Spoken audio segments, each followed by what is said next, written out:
Hello, welcome to the Nerdic God podcast. I am your host, Connor Knowles, joined by Daniel. Hello. And Sims. Hey, how are you? All right, how we doing, guys? Episode 13, by the way. Can't believe we made it this 13. Far. Oh no, this is gonna be the bad one. Quite an accomplishment. I can't believe it. It is. You guys feeling good though? I'm feeling good. Just drink like 3 cups of coffee, ate a big bowl of Reese's Puffs. Wow, that's breakfast of champions. Yeah, man, Reese's Puffs. Also, I don't put milk in my cereal, so like I just eat that shit dry. But Reese's Puffs don't work like that. Nah, milk in your cereal is weird. I feel like I don't know you anymore. Okay, let's move on. Why would we move on? I mean, I don't know. I don't understand the whole milk. Because you're like, a monster. What are you next gonna? And they're like, oh, it's fucking soggy, and I'm just like, well, well, why the hell? Quick. Why did you gotta be quick? quick? Let it sit there. You got. Why don't you just go ahead and pour water into it? Why don't you eat it with saying. Water then? That's how weird. No, just dry. I don't know. I'm not a child. I don't need to make this shit wet. So I can oh, well, apparently you are because you're eating cereal. Anyway, moving on. No, let's not move on. No, right. This is a big deal to me. You've ruined my day. So you don't put milk. You've got like. So my standard morning is I go downstairs, put the kettle on, make the coffee.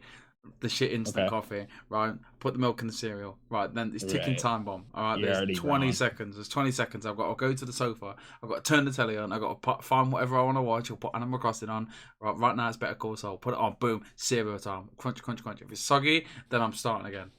I'm not bothered. See, but then why'd you pour milk on it in the first place? You could eat it dry and it's not fucking soggy. Do you sit there with a spoon and eat it? Or are you picking at it? No, I do pour it in a bowl and eat it with a spoon. Okay, so you're getting weirder. If you were like picking at it, okay, that's like a snack. But you're sitting there with like you're actually eating cereal with no milk. You need. I love this argument because people are so bothered by it. But like, I think you guys are the weirdos. Like, I don't. Why are you making a dry food wet for no reason? Because it's a cereal. For no All reason. The pictures it's not having a bowl Who's the first milk? guy to think of that? Like, oh yeah, let me just pour this weird fucking breast milk into my cereal. Right, milk is delicious. So you get the spoon and you dig it in, and then doesn't all the cereal fall off? Like, cause the milk is there for grip. Because there's an indent in the spoon, Sims, right?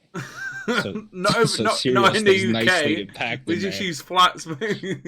You just have flat spoon in the UK. It's like a knife. It's your fucking instant coffee. Anyways, this is actually a video game podcast, and we are going to talk about video games. So let's talk about what we've been playing. I will start because I haven't been playing too much. I platinum Final Fantasy VII Remake. Congratulations. Yay. Go ahead. You guys can clap. Thank you. Yay. My 23rd platinum. This one was tough. This was probably the second hardest platinum I ever got. Those last arenas, man, in Final Fantasy. Holy shit. So it wasn't the hard mode? It was like the VR No, it was stuff? the hard mode because you have to do the last arenas in hard mode and you don't get items, and it's particularly the very last one where it's like the 5 hardest bosses in the game and it's just a boss rush mode, no items, you pretty much have 1 life. And it took me forever. I know I was texting you guys because I was so frustrated. I actually ended up deleting the game once. And about 2 hours later, I re-downloaded it. I literally just deleted it, Sims. I went to the dashboard. I was like, fuck this. I'm done. I deleted it. I was like, wow, I'm done. You're turning into Sims. Just deleted a 75 gig game. And normally I would just quit right then and there, but I had like 3 fights left in the whole game, and that's it. And then I got the platinum. So I deleted it, cooled down for about 2 hours, re-downloaded it, came back, and about like 3 hours after that I beat it. And then other than that, I've been playing a couple other things. I've kind of just started a few things, haven't really been able to get in anything. I played a little bit of Telling Lies. That's that cool live action game where you do interviews and stuff. I didn't get too into it. I'm planning on going back to it. It's cool from what I can tell. It's like an investigation mystery type story thing. I don't know. I got to play it more. And then I also bought Persona 5 Royal. Oh. Because Persona 5 is one of those games I've just always meant to go back to, but it's just so fucking long. So I just restarted that too. I haven't seen like anything new or new content or anything that's really worth talking about. I'm only like 3 hours in. And then what else? Oh, I played a little bit of Predator Hunting Grounds again. It's fine. I played with my friend. That was much more fun. For like a couple hours. I don't know. It's one of those games where I feel like they just need to update it. You guys know what I mean? Like, sure. It'll get better over time. Did it run well for you? Yeah, it ran fine. I mean, I'm on a PS4 Pro, so I don't know. Maybe on a base model it sucks, but it's fine. It's nothing special right now. But then yeah, other than that, I've kind of been taking a little break from games. You know, I just played so much fucking Final Fantasy over the last month. That'll do kind of it. like yeah, where I'm just kind of like, all right, I'm done with Final Fantasy. Kind of need to take a little break from playing games all day, every day. But sure. Then, yeah. So, Daniel, what have you been playing? Oh, you want to go to me? Oh, okay. Yeah, go to you. I got a couple games I'm going to talk about. So I did finish Final Fantasy. I pretty much, I don't think I really changed my mind that much from last week talking about it. Like, I do think the game's like 85% perfect. And then that 15% needed time. Like, I still didn't change my mind. We talked about Barrett. I remember you asked me to like update you and do I like him more. Yeah, did he get better for you? Slightly, but still, I don't really particularly you connect with him more probably about halfway through, maybe like right after chapter 12. Sure. The last like third, I think, is better for him as like a character, but he was not really a character that I guess I kind of connected with as much. I don't know. He's really bombastic. Sure. I guess there's room for him for that type of character, but it's just not a character I really connected with. The combat, like, there were some really cool boss fights towards the end, and one boss fight I really hated. I did not. Can you say which one? Please don't spoil it. No, I'm not gonna. We'll spoil. We'll do a spoil cast, and we'll talk about it there. It's after the Shinra stuff. The boss right after the Shinra stuff. Okay. If that makes any sense. You leave the building, out of the Shinra building. That next boss fight. The last boss or the one before? No, the next boss right after the Shinra. Okay. I'm sure you know what that one is. It was not fun. I just didn't have. I was pretty annoyed. I didn't die. I was really close, but I didn't like it at all. But some of the last boss fights I really enjoyed. I don't want to really say what they are, but like within like the last like hour or 2 hours, I really enjoyed. Yeah, it's pretty much all the new things. I don't really. Did you take the stairs or the elevator? The elevator. Oh God! Why not? Fucked up. Why not? I know I'm taking. Take the stairs. Okay. I mean, I there probably is a difference, but there's a huge. I was just like, why would I not just take the elevator? I have the. It's the a key funny card. little thing. Okay, let me see. Yeah, I think that might be it. Like there were some cutscenes towards the end of the game that I thought was pretty awesome. Yeah, some really cool. You can kind of tell where they took the most time. I don't want to say too much.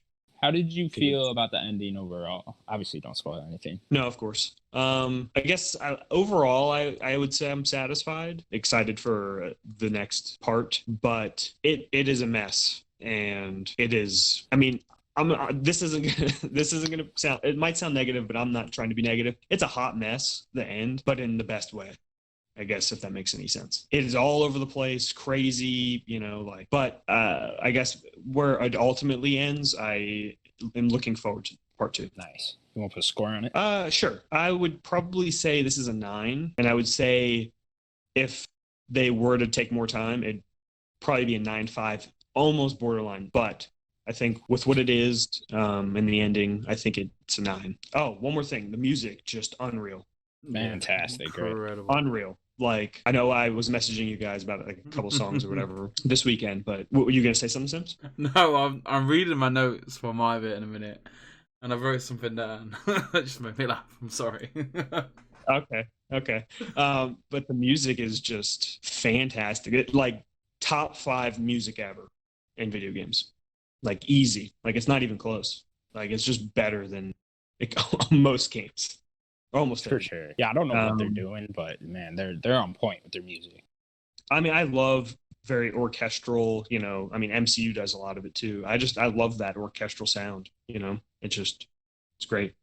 It's just crazy how Final Fantasy's been able to keep up the quality of that music, just like throughout all of time, almost. Like, I feel like every time you hear even old Final Fantasy games, their music's just fantastic. So yeah. So the other game I played and beat this weekend.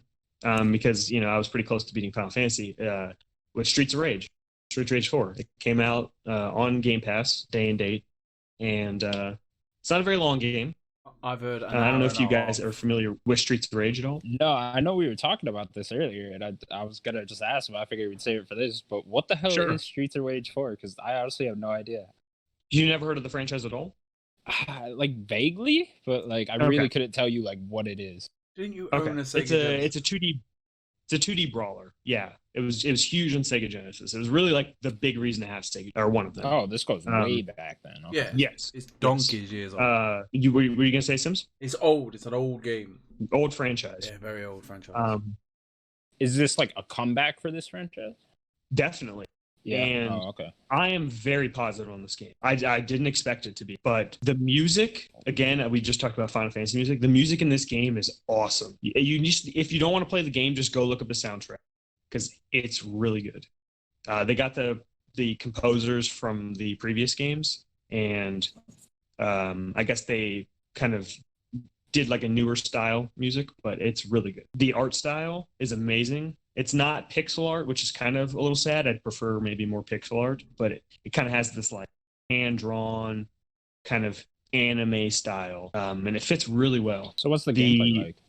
Yeah, so that was what I was gonna go to next. The gameplay, it's really strong. There are some negatives to it, but that's kind of the whole brawler genre. The combos are really flashy and cool. I got up to 5 characters. I think that there might be a couple more.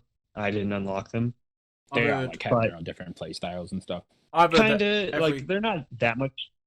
Go ahead, Sims. I've heard that every character from all the old games are in it, so you can go through the game multiple times of every character from the original. I think Streets of Rage 1, 2, and 3. So there's a lot of characters. Mm-hmm. I think there's 4 characters per game. I could be very wrong about that. There's also a brand new character. Her name is Cherry. It is the daughter of one of the original characters, Adam. It's his daughter, which is pretty cool. She has like an electric guitar. She kind of hits with it. She kind of strums it and kind of does like an area of effect thing. The combat's really, really good. The one issue I have with the combat, and it's just brawlers in general, is, in 2D brawlers, there's like a perspective. You can move like up and down, up and down, up and down.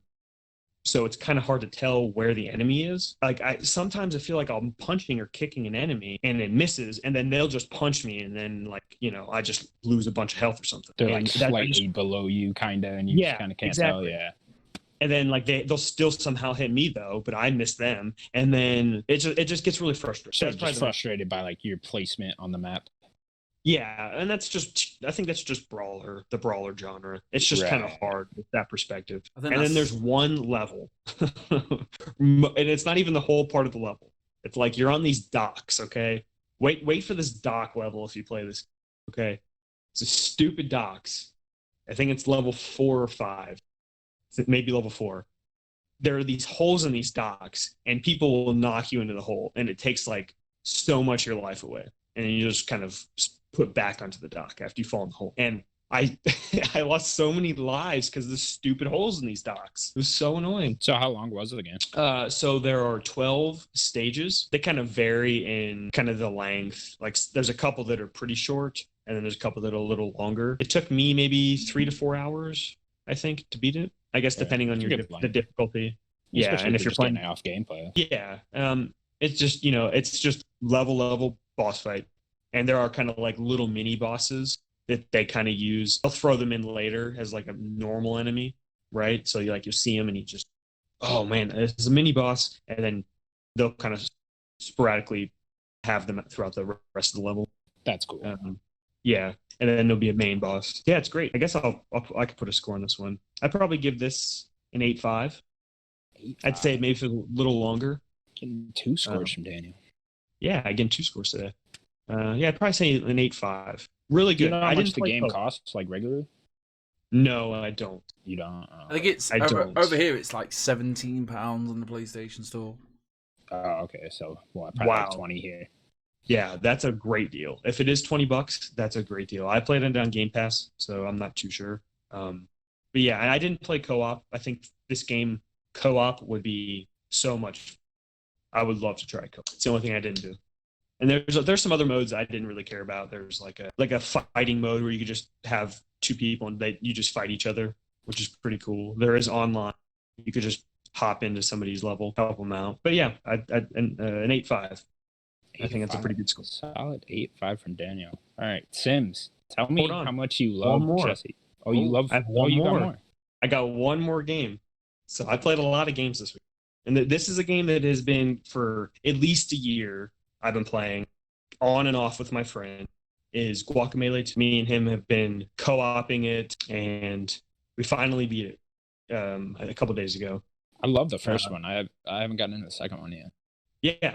The difference too is like there are these like golden egg challenges, and you have to do all of them and then do the whole golden egg crucible, which is like this big gauntlet to like get the good ending of the game. And it's really not worth it.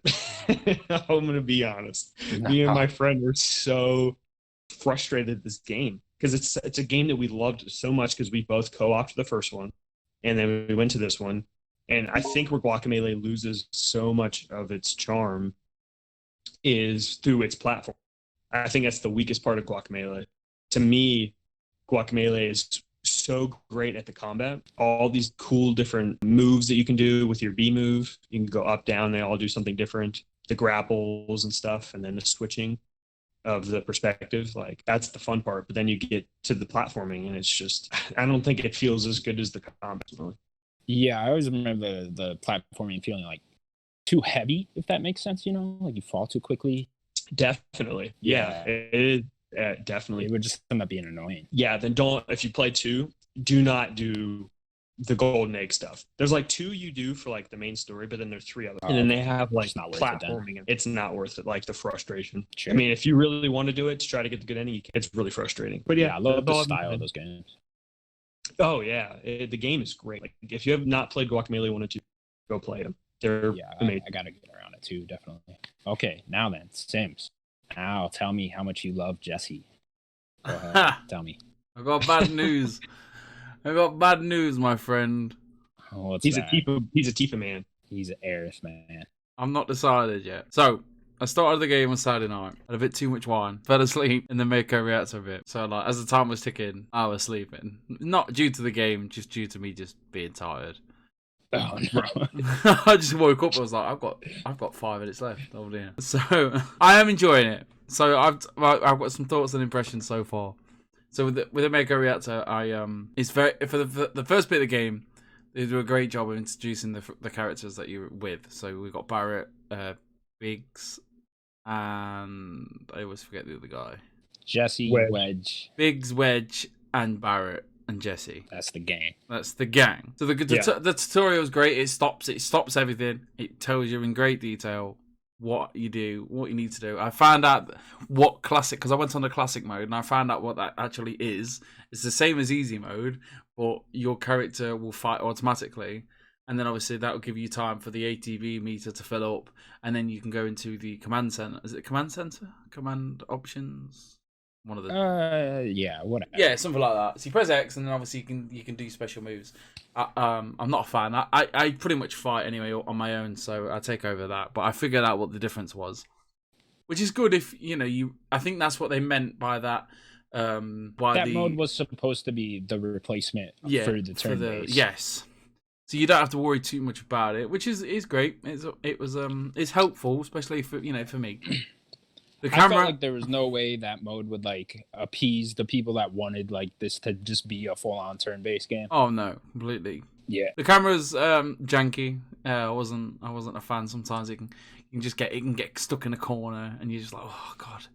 Sometimes it feels too close. Yes. Like sometimes it feels too close to those characters. Well, they do a great job of transitioning from cutscene to gameplay. Bit like God of War. Very really good job. With a great job. There's a story arc which we won't get into here, so that's another bit. It just obviously I've never played it, didn't understand it.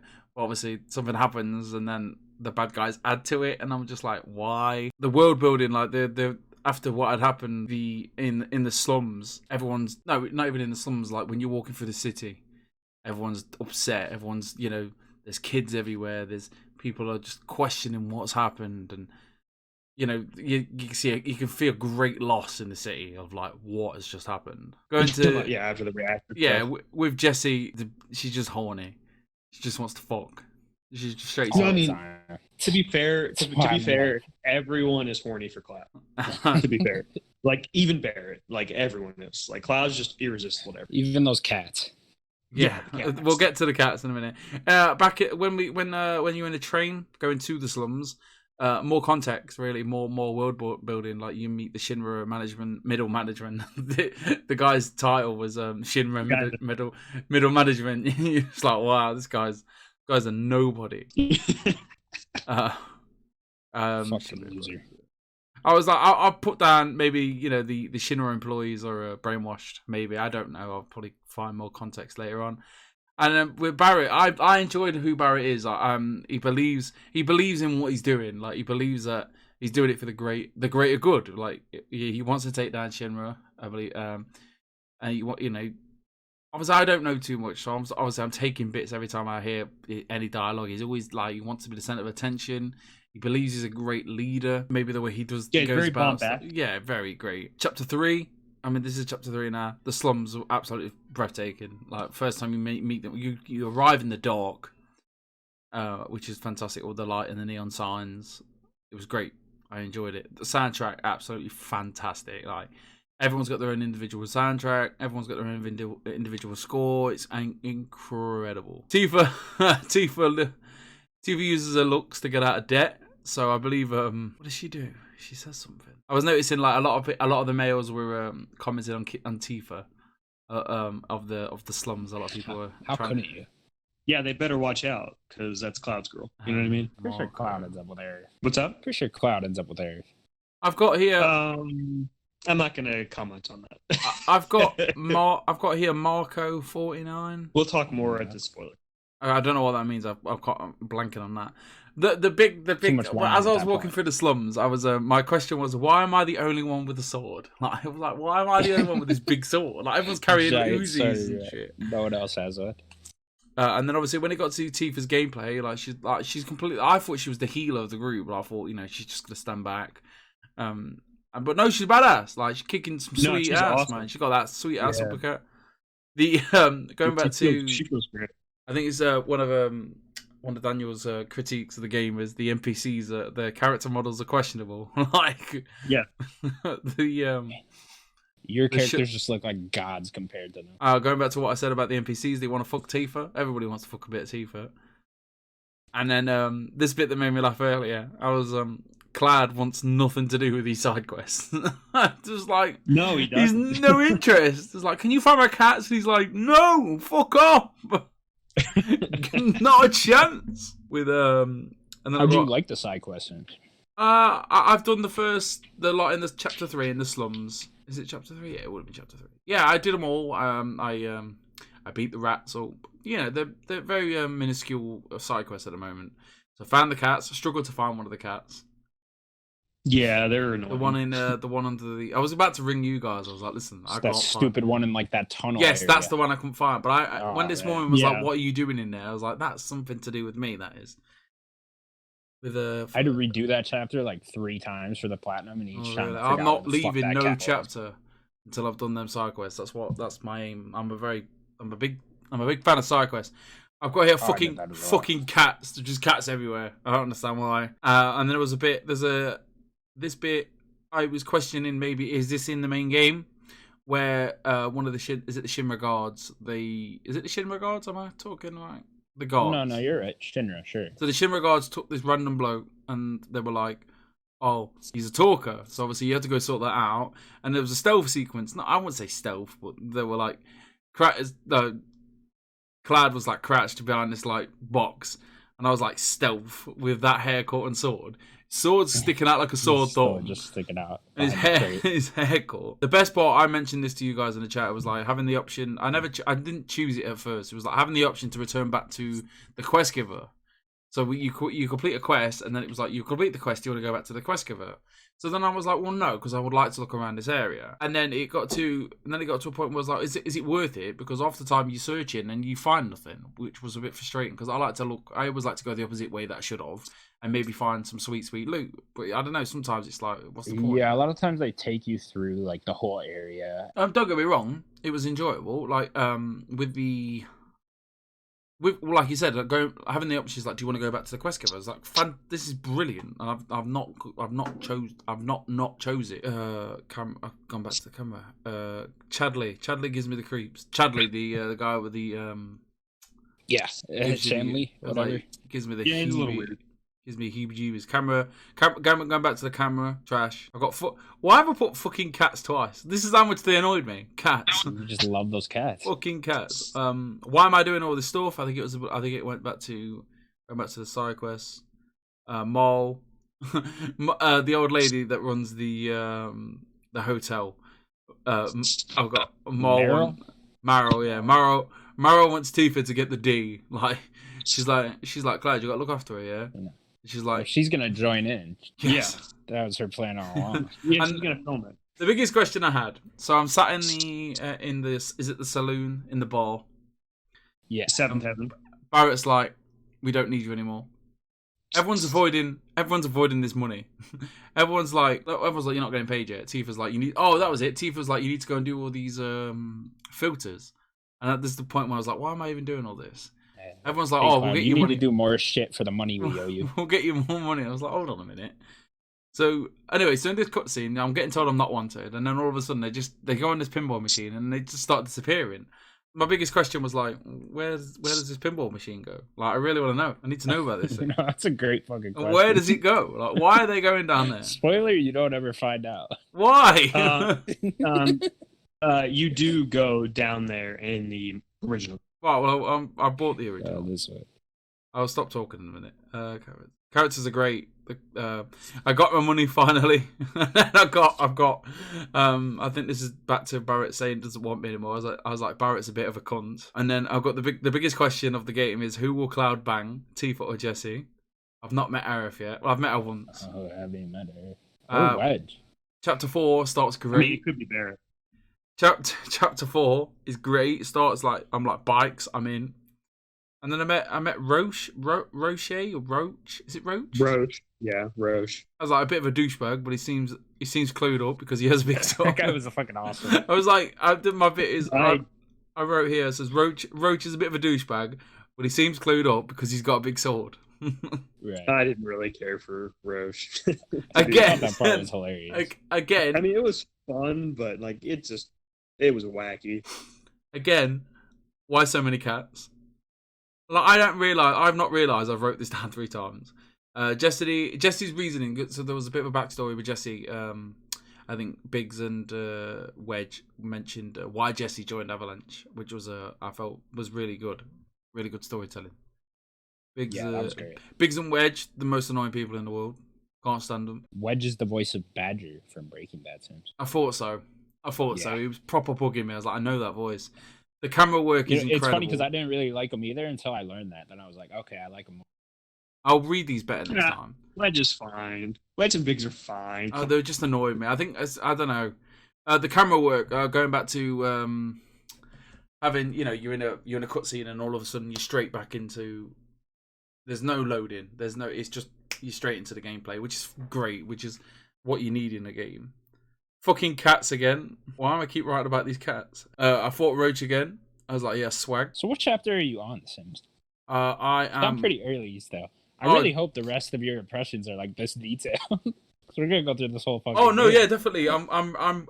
It taken me a while to play it. I'm writing down bullet points all the time because I feel like I need to dedicate myself to this game because I feel like I've missed out.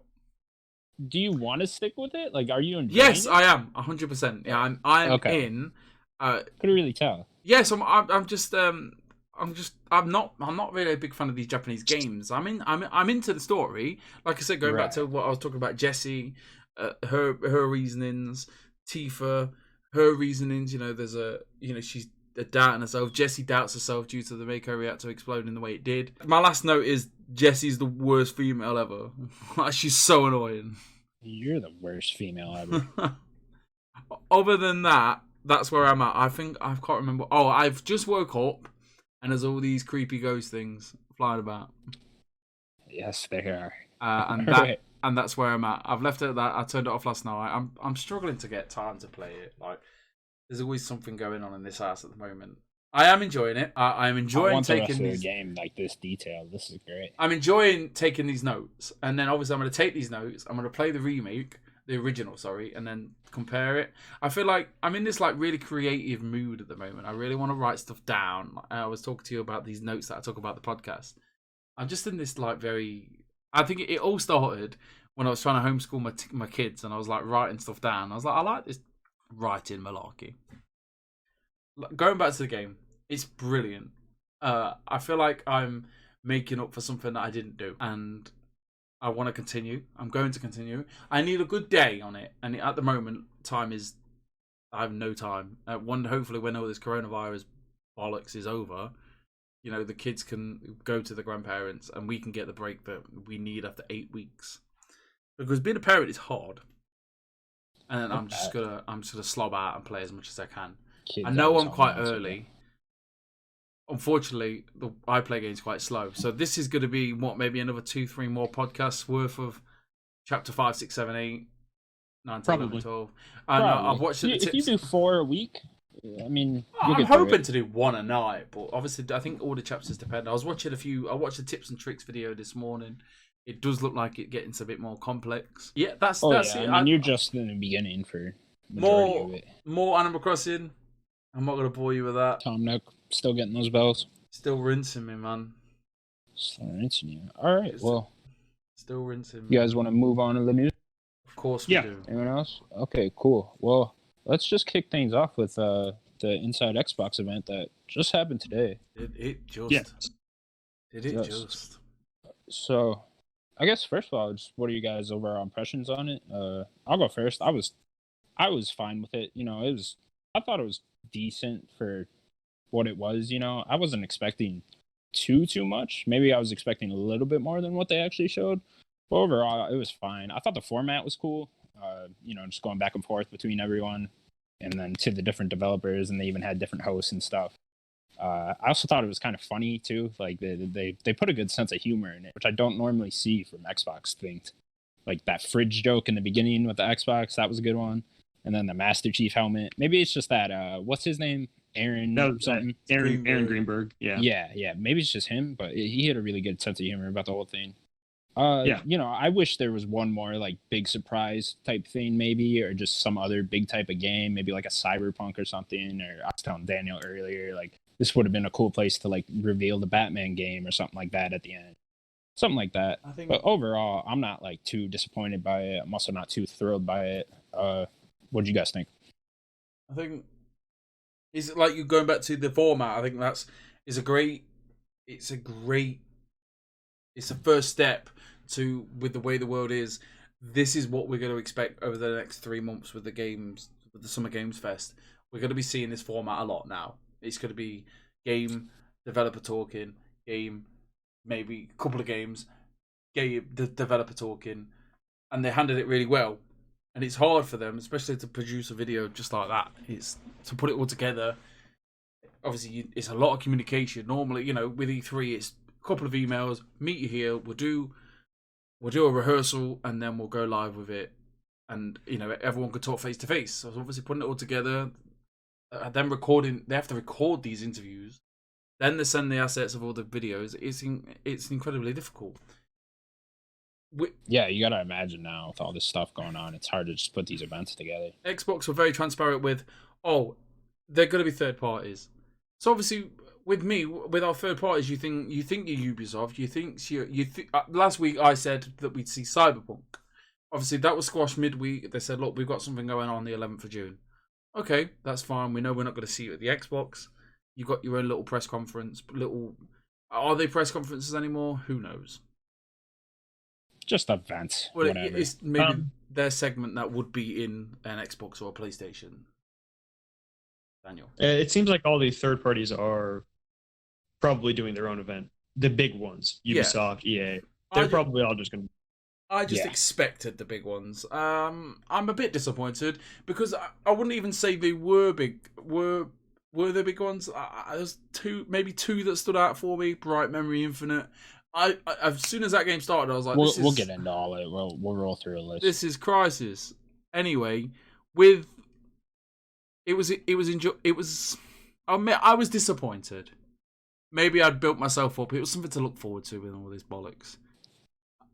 Okay, Daniel, you're the majority of the Xbox guy on this podcast. What did you think?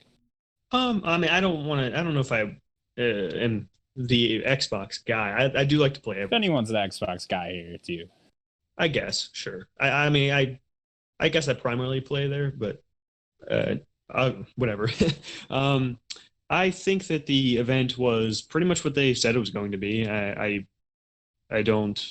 wasn't really disappointed at all. I didn't honestly with any event, like I've just learned any event, even at E3, I don't expect, you know what I mean? I just what they give me, and then I'll kind of, digest it from there. So they've showed a lot of games that nobody has ever seen, The only two games that we've seen before was Bloodlines. What was it? Vampire Masquerade Bloodlines 2. We've seen a trailer for that before, but this was a bigger trailer. And we saw like another trailer for Valhalla, Assassin's Creed Valhalla. But also, that Bright Memory first game we saw is on Steam already. Okay. I've never seen I know what you mean. But all the other games, like we've never seen them before. So, yeah, I was not disappointed at all. This is pretty much what I expected. Developer being interviewed after we see something. I think it was good.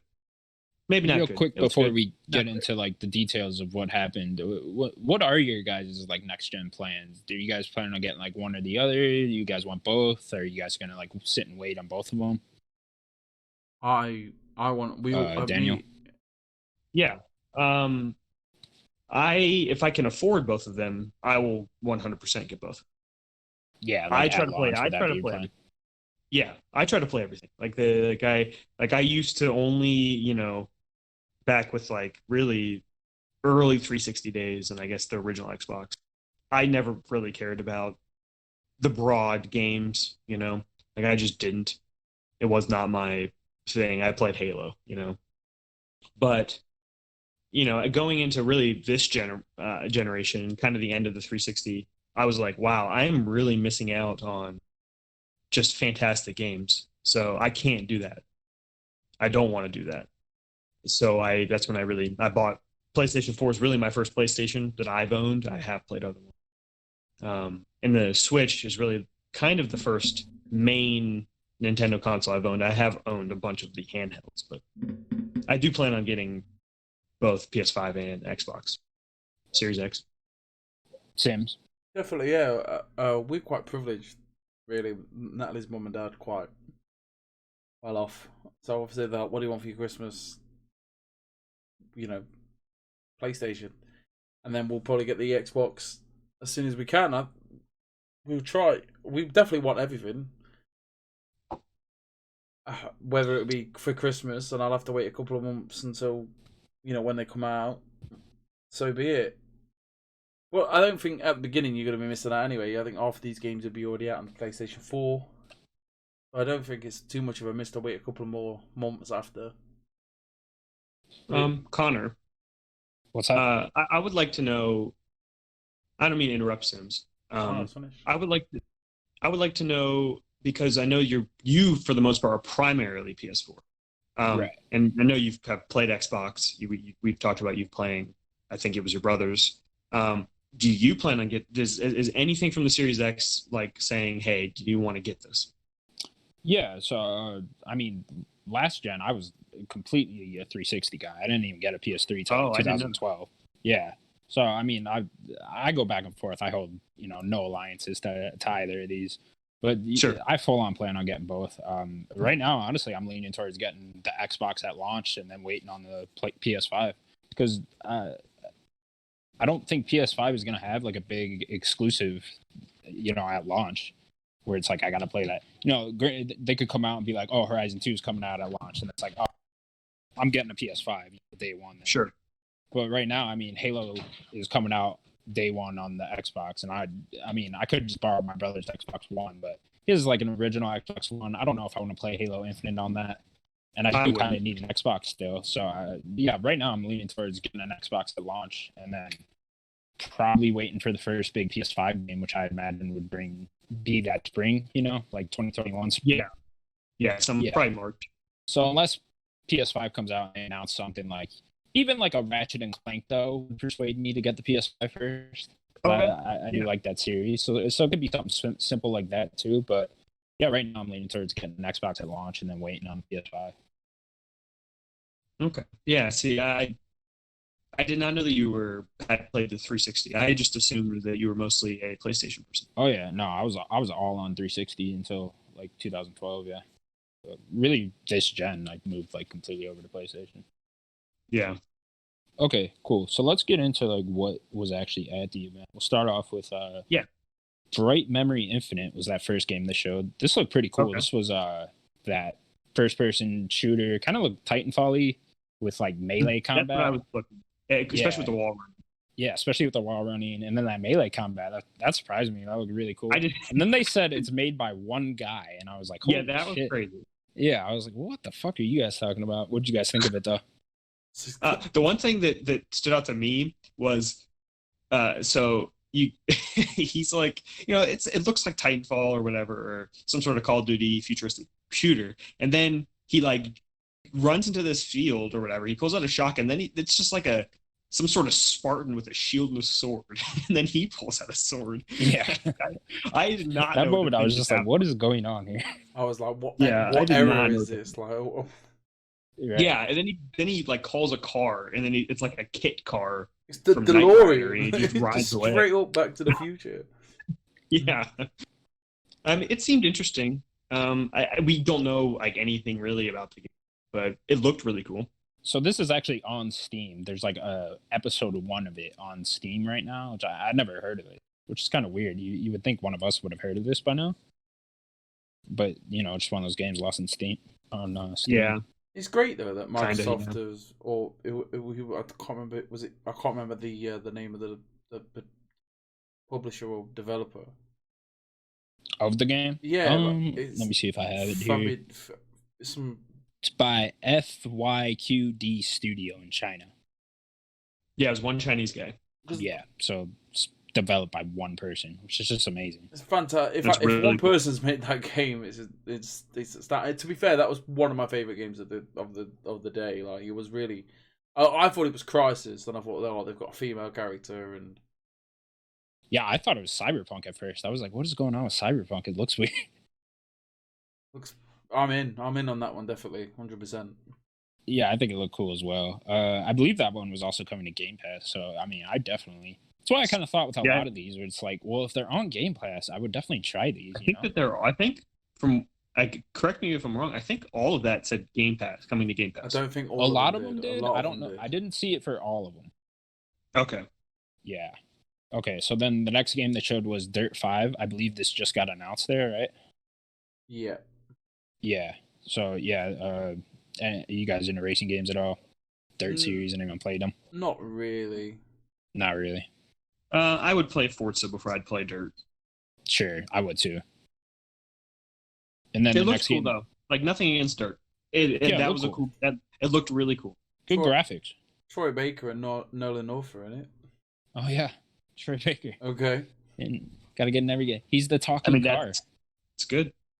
That's amazing. I just want like Nate. He's just Nathan Drake, just talking to me. And then the next game that was showed was Scorn. This was like that cool cinematic alien-looking game. I just expected, it was like, at this point I was like, well, we're not getting gameplay, and I expected gameplay for every one of these games. I was like, we're going to see gameplay of every game. It got to a point I was like, oh. I think they just said gameplay for Assassins. They just said third-party reveal. But I expected gameplay for this game. Like, I expected a turn in that trailer, but then it just kept doing weirdness. I don't know. Yeah, that was weird. Give me weird vibes. I totally thought it was going to be a sequel to the Alien game that came out in 2000. Isolation? Marines. Oh, yeah, that one, yeah. Yeah. It's funny you said that, because that was exactly what I thought. It was giving me like Prometheus vibes. Dude, it straight up, like those statues, I thought that was Prometheus. Like, I don't know if that they tie in somehow or something. I don't know. I don't know. They're gonna get sued or something, because that was funny straight out of Prometheus. That's exactly what I thought. We can't be the only ones that noticed that. I thought it was a xenomorph too, like laying on that table, and I was like, what is going on? Yeah, what was that like little ding dong that came out? You know? Yeah. What was that? Oh yeah, that did look alien. I thought it was Alien. That was so weird. I'd have put £100 on it being Alien at that one point. I was like, this is an Alien game. This is Alien, yeah. That's exactly what I thought. Okay, and then the next game that was showed is Chorus, I believe. So you pronounce that? You guys know? Yeah, that's what I thought. Chorus. Yeah, Chorus. This was that space combat, looked like a flight simulator in space type thing. Yeah. Yeah, it looked cool if you're into that sort of thing. Kind of reminded me of No Man's Sky a little bit, just with like the flight combat. I don't know. That's kind of what it looked like to me. I can see that. It's not really a game. Yeah, not really a game for any of us, I don't think. And then next they just showed Madden 21. I think it's the first reveal of that, right? Yeah. Got Mahomes. We talked about on the podcast a couple weeks ago. The cover, I don't remember them seeing it, but the cover is going to be Lamar Jackson, QB for the Ravens. Sure, is that the guy that was talking? No, that's Patrick Mahomes, which is interesting. Okay. It's interesting that Patrick Mahomes was on last different year. Guy. Yes, Patrick Mahomes was on last year's. He did just win the Super Bowl, so that's probably why. But okay, sure. They're going to put Lamar Jackson for the Ravens, which is it's weird. I don't know. I thought it was weird that Mahomes, but he's a bigger name, I guess, than Lamar Jackson because he did just win the Super Bowl. But whatever. Gotcha. This is where I kind of would have expected a big graphical show off, Like, oh, here's Series X gameplay of Madden, because those games always just look beautiful, Yeah, they do. But I feel like we didn't really get that out of it. No, Sam, you got anything to say on Madden? I know you love American football. Can't stand it. No, I the only thing I took from it is feel the game. I feel like that's going to be a FIFA thing. Feel the game. I feel like FIFA's going to have the same. Oh, you're going to feel the game. Okay. They spent way too much. They spent way too much time on it. And then, what does that mean? Also, what does feel the game? I don't know. Feel the atmosphere. I don't know. You gotta be feeling something. Look, the only time if I'm ever gonna feel American football, I want that halftime show every time Stevie Wonder comes into my living room and starts smashing out a big old jam. Oh yeah. Because you Americans, if there's something big going on, you get Stevie Wonder out of that shipping container that he lives in, and you come on, Stevie, let's do a song. Keep him somewhere. Do not slight Stevie Wonder in any way. I'm not slating him off.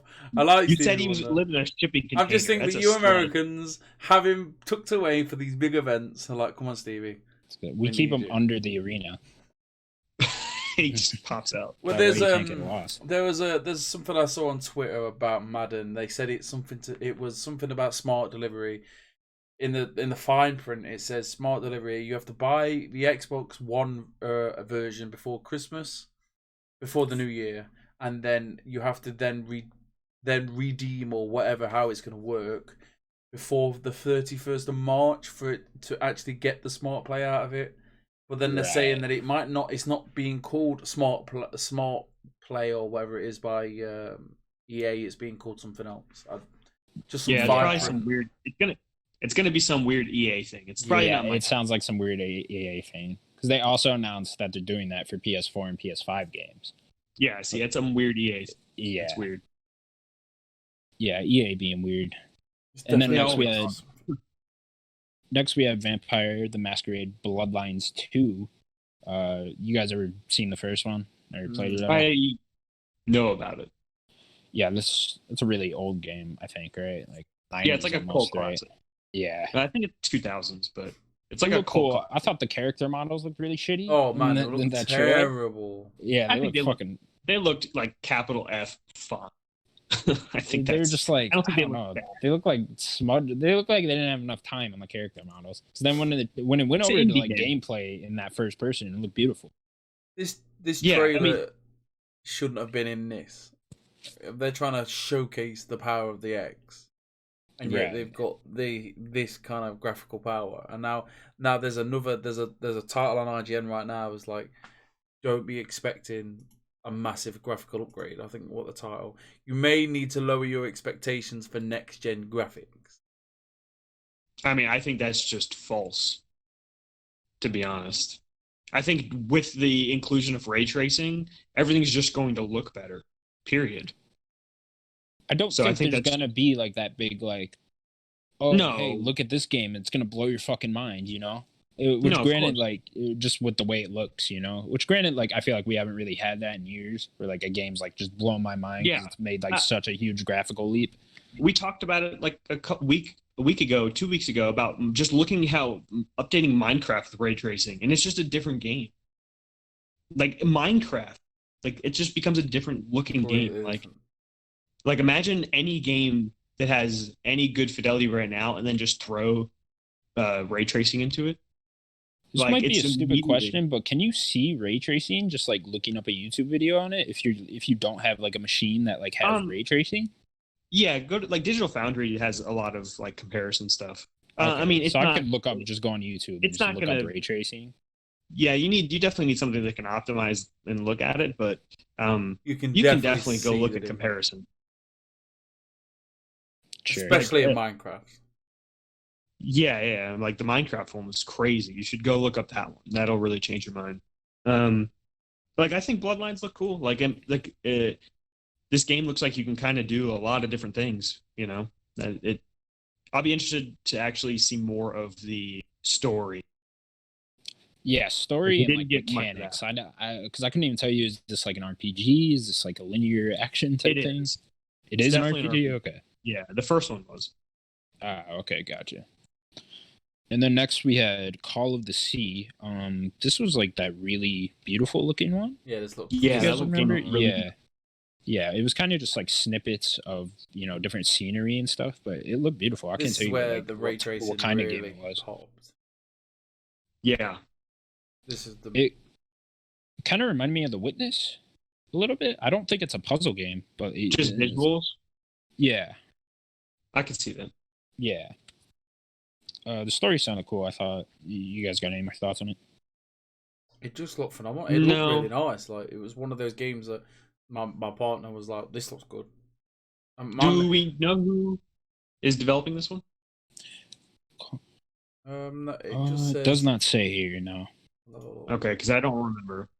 It just says a first-person adventure game set in the 1930s. Call of the Sea, as player steps into the shoes of Nora, exploring the South Pacific island in search of her missing husband. And then I'll watch the trailer that quick. Right. See, I wonder if it is more of a puzzle game, because it kind of, I don't know, it looked like there could have been puzzle elements to it. Definitely more of a walking sim. I'm into it. It looked pretty cool. Raw Fury. Maybe Raw Fury. Yeah. Okay. Raw Fury. Not sure. Not sure who that is. The first like 2 seconds of this game looks incredible. Yeah, it looks great. And then next we had The Ascent. This was that cyberpunk top down, sort of looked like a Diablo type thing. I was kind of thinking of what was the game we were talking about last week? Gears of War Tactics. Yeah, that was it. Yeah. Oh, okay. Yeah, it looked cool. Danny, I know you're into those type of games, right? I don't know. This looked more like a twin stick shooter to me, though. Yeah. Did it? Okay. There was parts of it that were twin stick shooter. There was part of it that were like side scrollery. It was very interesting. It's not. It kind of had like tower defense. It looked like he was like setting up turrets at like this door that he was trying to get into or something. So I don't know. It looks. I don't know. It's interesting. I'm not a big fan of twin stick shooters personally, but the vibe. I love the cyberpunk theme. Yeah, I'm always into that. Next up, we had The Medium.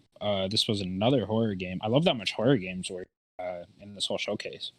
Yeah, but this is one by the guys that just made the Blair Witch game. Did you guys play the Blair Witch game? Yeah, I did. Blooper Team. Yeah, we played that. Yeah, they also did Layers of Fear.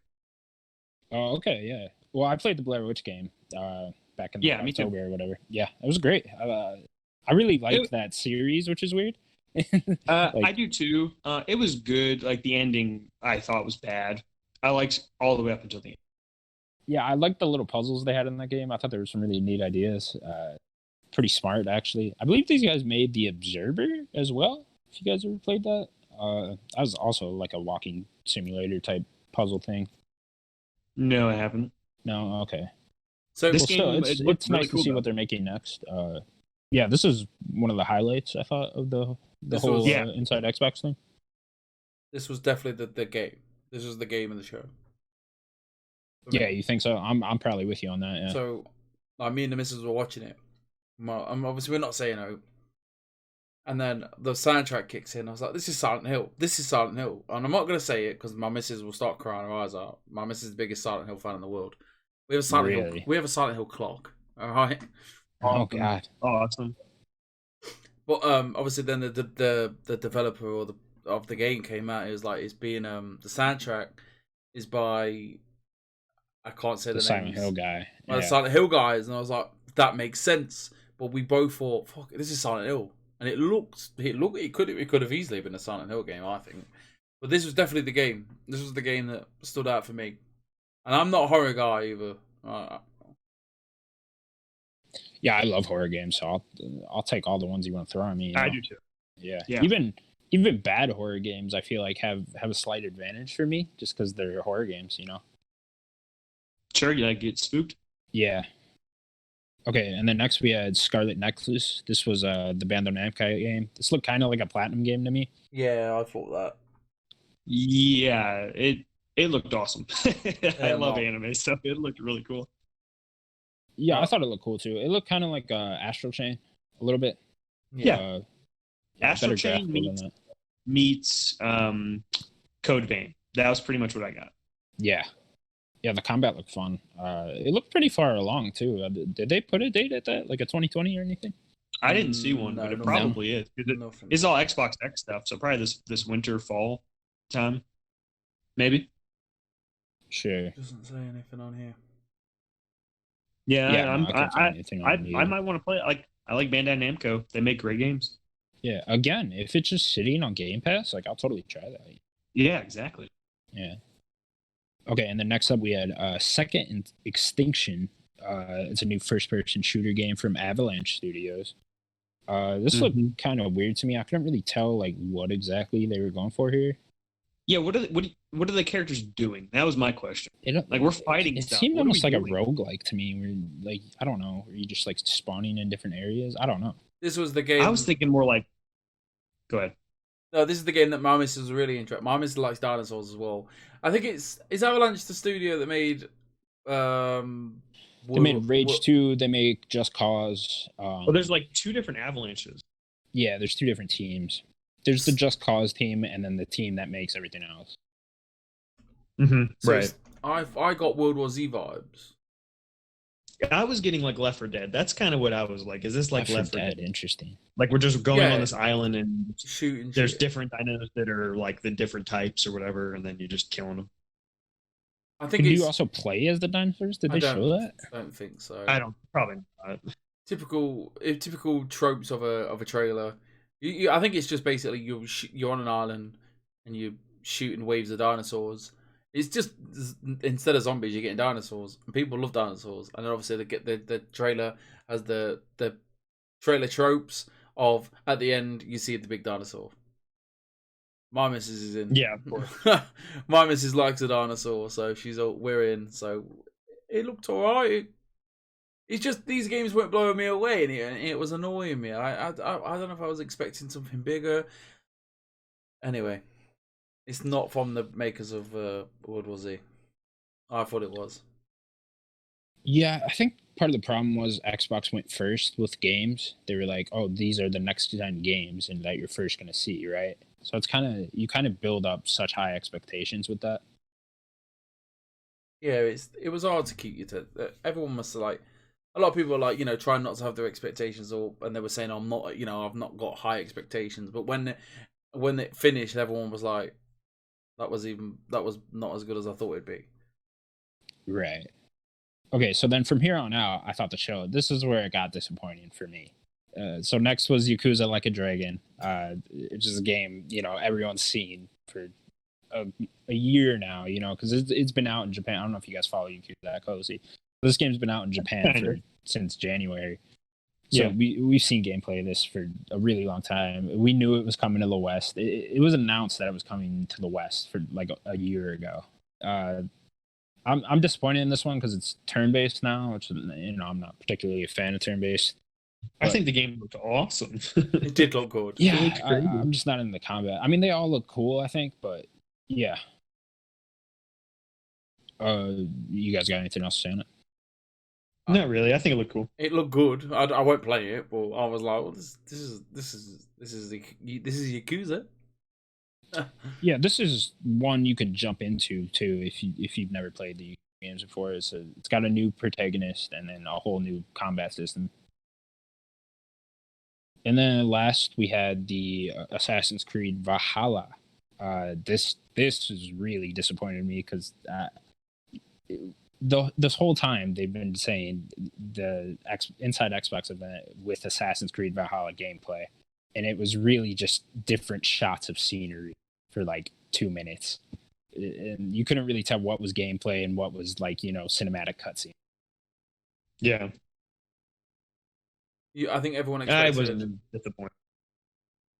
You expected like the typical someone sitting down to play it. I expected to see, a good 5 minutes of it. I thought they'd open with the Assassin's Creed, and then finish with a big one. I don't know.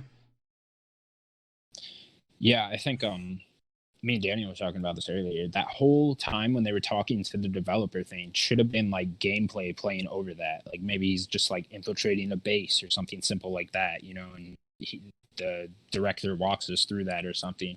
Like they had like 10 minutes at the end there for that. I don't know how much coronavirus is getting in the way of developers making these demos and trailers and stuff, but it wasn't a good showing for Assassin's Creed, especially. I mean, it looks great. I was fine with it. I mean, we've just seen. It's been a week. We just seen this game. Like they just have revealed. I think this is just kind of like the second step in that. I think if Ubisoft does want to do their own event, they're kind of saving, some stuff for that. Sure. Yeah, I can see that. It's just when you say Assassin's Creed gameplay, show some fucking gameplay. Again, we talked about this we talked a little earlier, but I think this is all we need to. Everybody should be blaming Ubisoft for this, not really Microsoft. Right. They gave and I totally am. Like right. Ubisoft, you can't blame Ubisoft sent Microsoft a trailer, and like you can't blame Microsoft for playing it. Yeah. Okay. Well, any conclusions, thoughts? We all. You guys hyped? We all hyped? Yeah, I'm gonna wrap it in as well with like the other part that they kind of announced, which is that Xbox 2020 initiative that you're doing. Like, every month, they're going to like show some new stuff for Series X. Yeah. I think that's really cool that they're doing. Yeah, it's a great idea. I think we were talking earlier. Hopefully next month will be like, here's the box and the price and maybe the release date. And then July will obviously be their big first party blowout. Yeah. It sounds like a cool plan to me, Maybe I just don't like change. I don't like change anyway. I get what everybody's doing, IGN, Summer Games Fest. I don't like this slow rollout. I'd rather just want it all in one little bow, one box, little bow on top, and then I want to open it and I want to get it forced down my throat. And then I can go, right, I know what I'm expecting, and I've seen all these games, and now I'm happy. I just don't. This drip's annoying me. I don't like the fact that I have to wait till June now. I don't want to wait till July to see Halo Infinite. I'm just a spoiled brat. Yeah, after seeing the reaction to this Inside Xbox, it almost would have been a better idea for them to just combine this third-party one with the first-party one. Like, they could still do a whole separate event for, like, showing the box and the price and all that. But maybe just combined all the games into one event just to build up that hype. I don't know. Because I've seen the online reaction already to this one. People are disappointed. I mean, I'm assuming that this was marketed as an Inside Xbox. We know what that is. The other ones are going to be events, and we don't know what that is going. You don't think they'll all just be Inside Xbox? No. No way. No way. I think so. They're going to do some sort of direct style thing. I think this is their direct style thing. No, like a pre-recorded video type of, like, you know what I mean? Not like live, like these two people are talking. Right. I'm thinking like quick, fast-paced, boom, boom, trailer, cut to Phil Spencer talking, cut to this guy over here. But it's all going to be done, edited, a video. That's what I think. To know where I think. Yeah, I like that. A little more professional. I'm down for all this. I'm just excited to be getting announcements. Yeah, new next gen, man. Get excited. Next gen, I am hyped. Okay, yeah, that's pretty much all the Xbox news we get to cover for throughout the week. We'll move on to some PlayStation news now. Yeah. Last of Us Part 2 has gone gold, boys. Finally. Yes, it has. Yes, congratulations. There's also a new trailer that dropped, which I did not watch. I don't need to see anything else. I'm good. Okay. All I can say is that what I've been watching it. I've watched it and I've seen the spoilers as well. And all I can say is that the internet is a toxic place. Like I've read every time I look at these videos, I look at the comments and see if it is as bad as it is, and it is. It's awful. There's people. Yeah, don't read comments. I've already seen it anyway, so I'm just doing I'm kind of investigating it.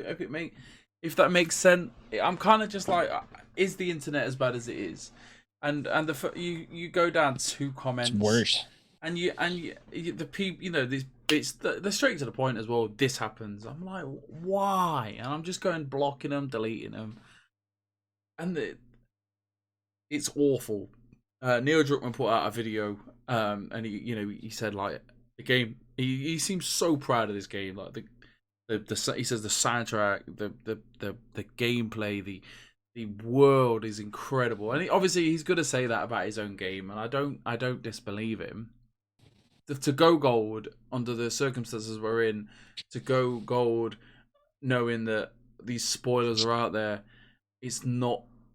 They've done their best. They put the trailer out. Maybe people are questioning the trailer. Why? Because most people know, or etc. etc. Please avoid. Don't look at. You don't even think about looking. Try and avoid it as much as you can. But everywhere you look, there is spoilers everywhere. But even comments that don't even regard the game, there's comments of people out there just ruining the game.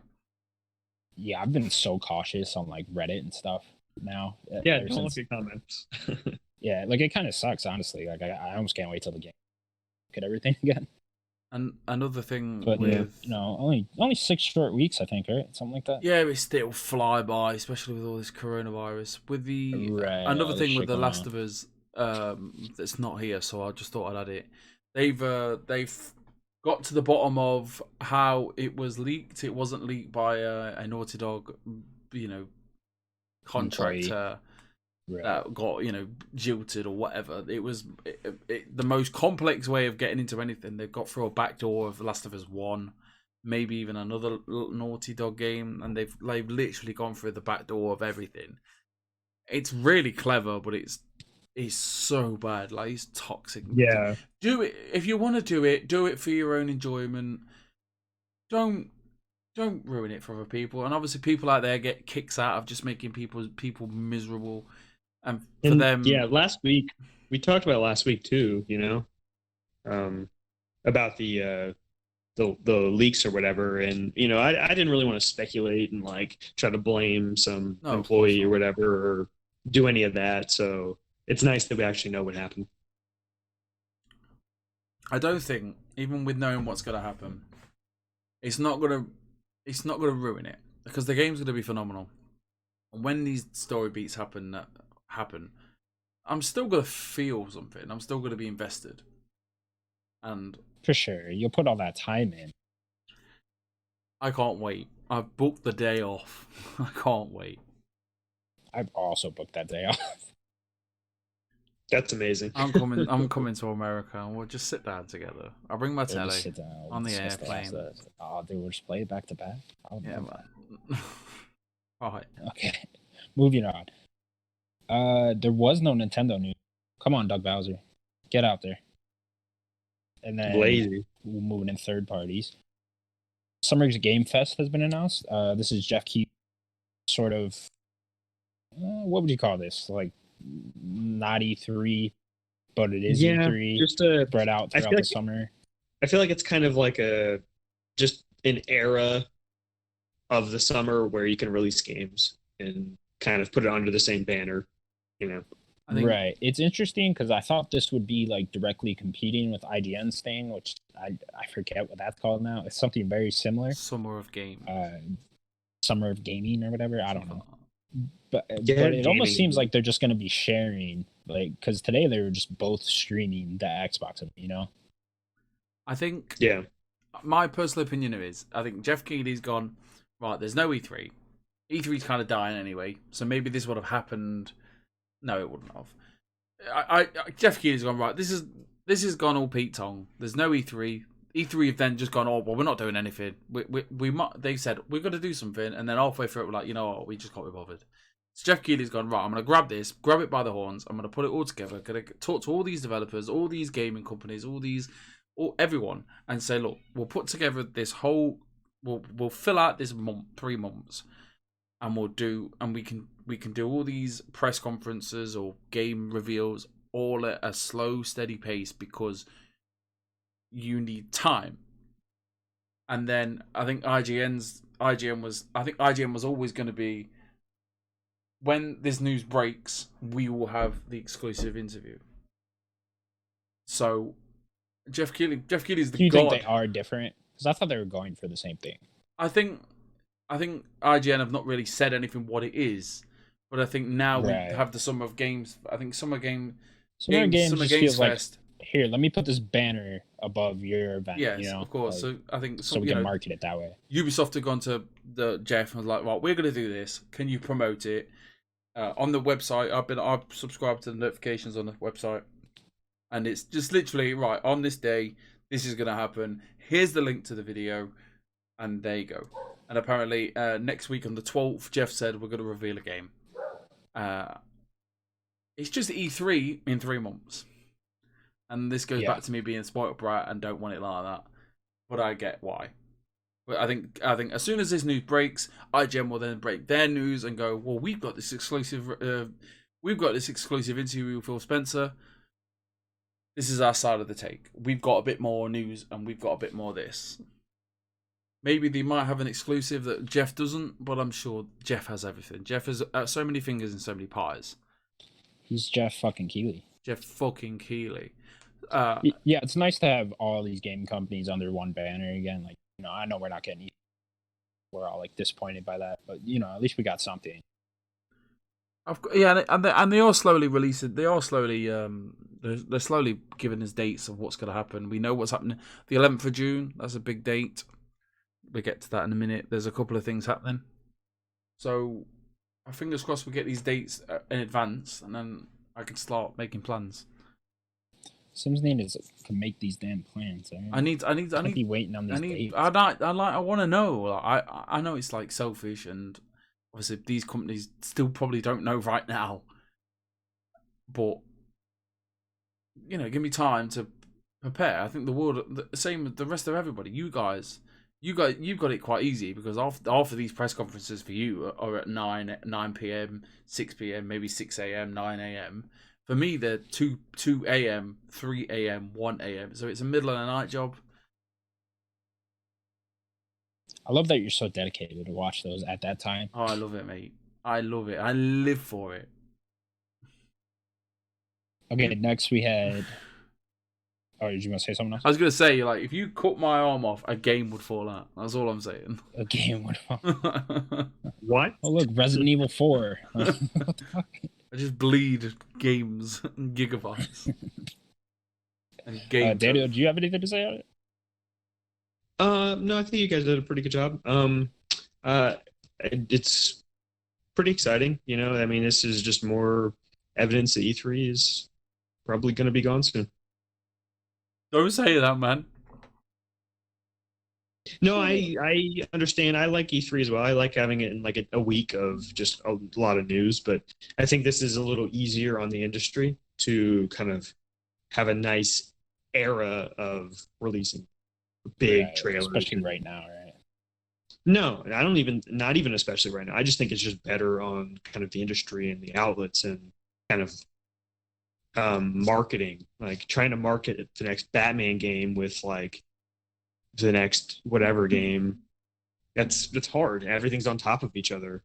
But having a Ubisoft time, I think that's just better.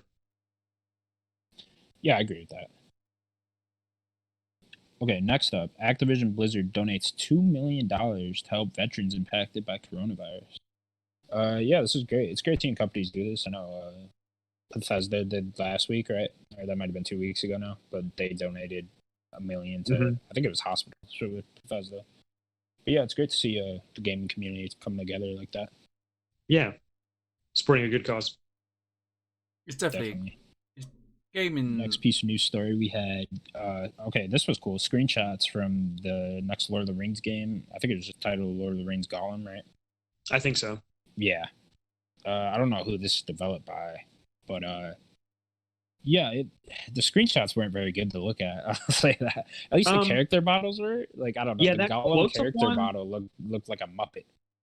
That close-up one wasn't good, but if you go and look at the other ones that were released, I think the game actually looked pretty cool.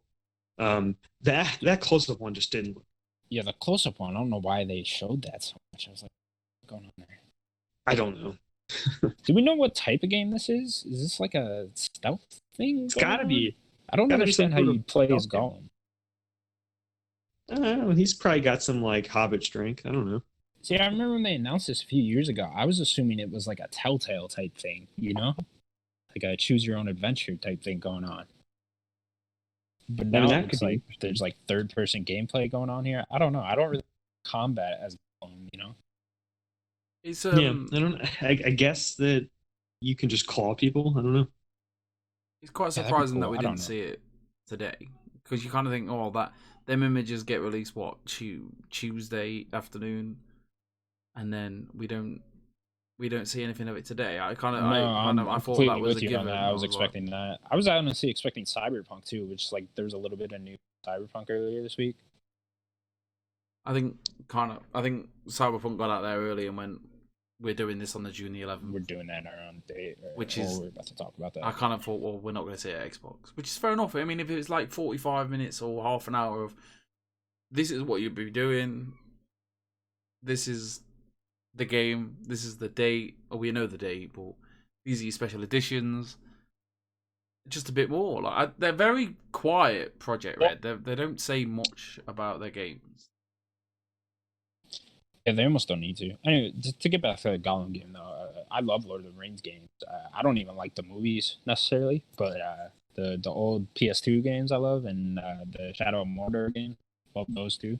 If it's anything like that, I'm down. Again, don't know how you do that with Gollum. It's probably going to be more puzzle, stealth. That's probably what I'm expecting. Yeah, I would expect that too. Okay, moving on.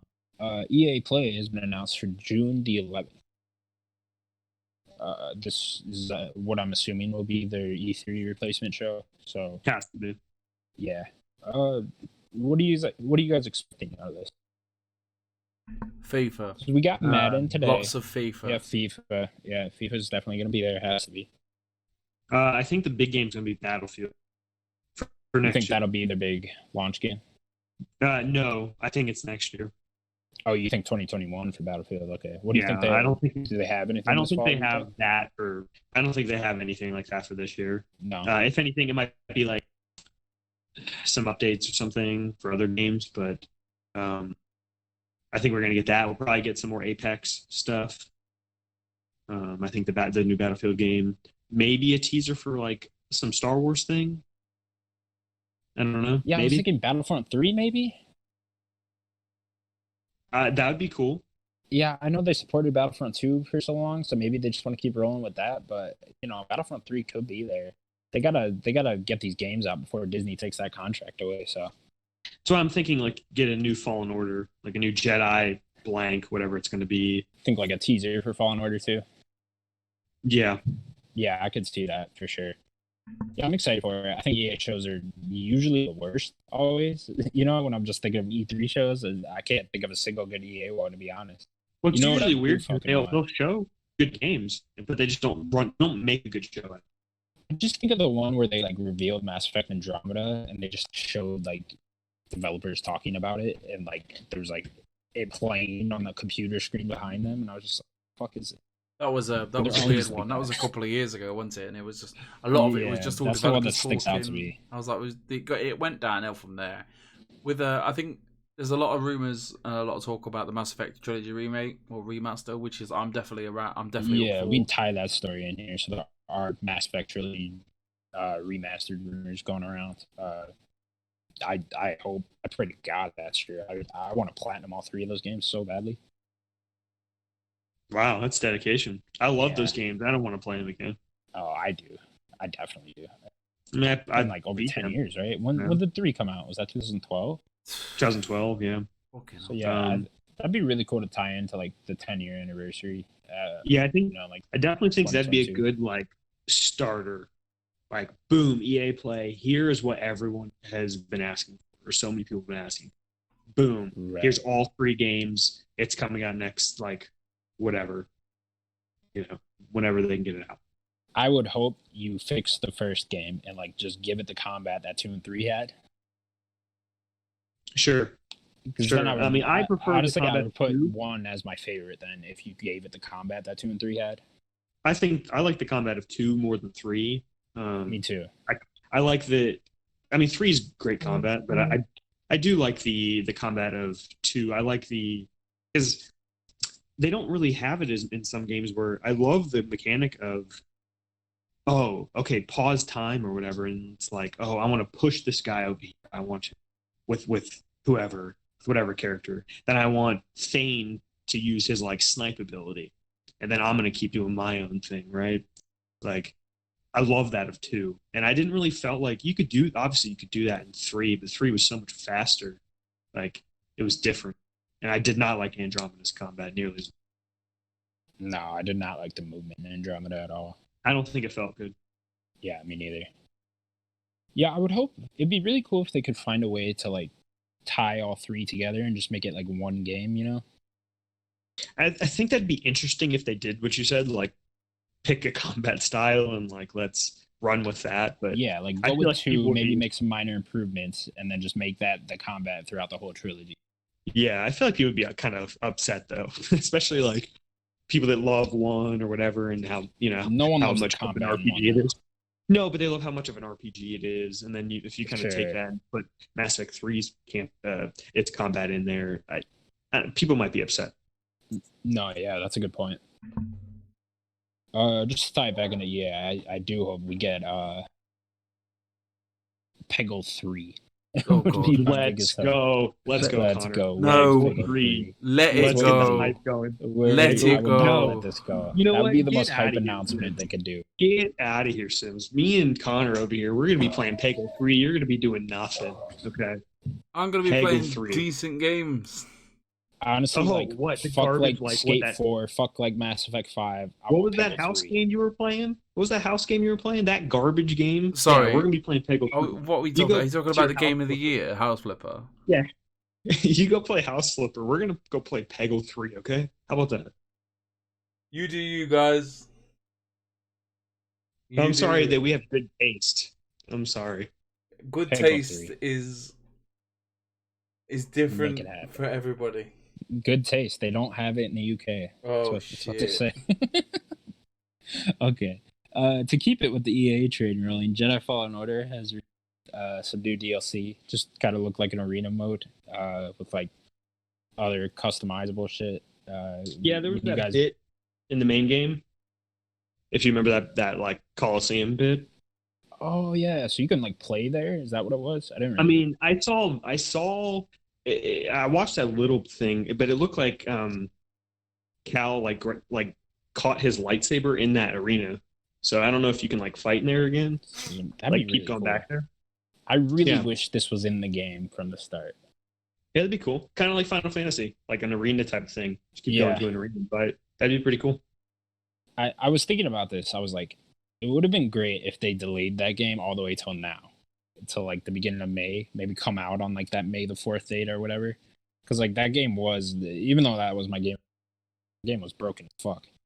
And like maybe they could have fixed all that shit and then added this like cool arena mode and stuff just to give it a little bit more content and then come out now. Yeah, I mean EA needed to turn like the tides of Star Wars around, so they just needed to get it out. Yeah, it looked cool. It's definitely not enough for me to like re-download that game and jump back in there. Especially with that combat, because you definitely like relearn how to play that for like a couple hours. Right. Yeah. Right. I mean, I don't really go back to games, so I probably won't play it. But It's really cool that they're continuing to support it, though. Respawn's really good at that. Yeah, definitely. Okay, next up, Cyberpunk 2077, Nightwire City. That's going to be their event where they, I guess, their big gameplay reveal, right? Happening on June the 11th. Is that the same day as the EA one? Yeah. Yeah, it is. Oh, okay. So we get a whole day there. Yeah. The day is booked, and I am off. You're taking off that day too? Well, nice. The day is apparently the EA one is like last year's quite staggered. I think they're doing bits by bits. It's gonna run quite late, so. And then obviously if the Cyberpunk one, I really don't want to miss that one. So. Yeah, that EA one's not gonna be till like almost like 4 a.m. for you, Sims. Yeah. You got. It's really late for me. You got to take one for the team, man. You know what it is like. I got to take one for the team. He is ready. He's like, I'm ready for that 20-minute FIFA gameplay. Let me tell you. Right. A bunch of guys sitting at a desk. Gonna love it. My boy Castro will be there. That's all that matters.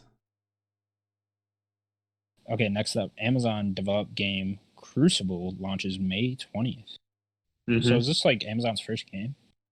Must be, right? I thought there was another game, but I don't remember. Yeah, I can't remember any specific Amazon titles. Do we know what this is at all? I have no idea. I kind of looked. It's kind of it's like a free-to-play game, and there are like hero characters. There's like PvP. There's also like PvE. So I kind of got like Overwatch, Destiny vibes, kind of mixed. Yeah, I mean that's pretty much all that I saw, and then it's coming out May. And it's I like the name. I feel like this name has already been taken. I mean, Destiny. That's the multiplayer in Destiny. That's what I'm thinking of. Yeah. Yeah. It is. It is a good name. Amazon's sci-fi shooter Crucible will finally release this May after years of development. Amazon took to YouTube to release a first look trailer at the revealed game launch date, as well as more details about the game itself. It looks like. What does it look like? Destiny, Overwatch. Yeah.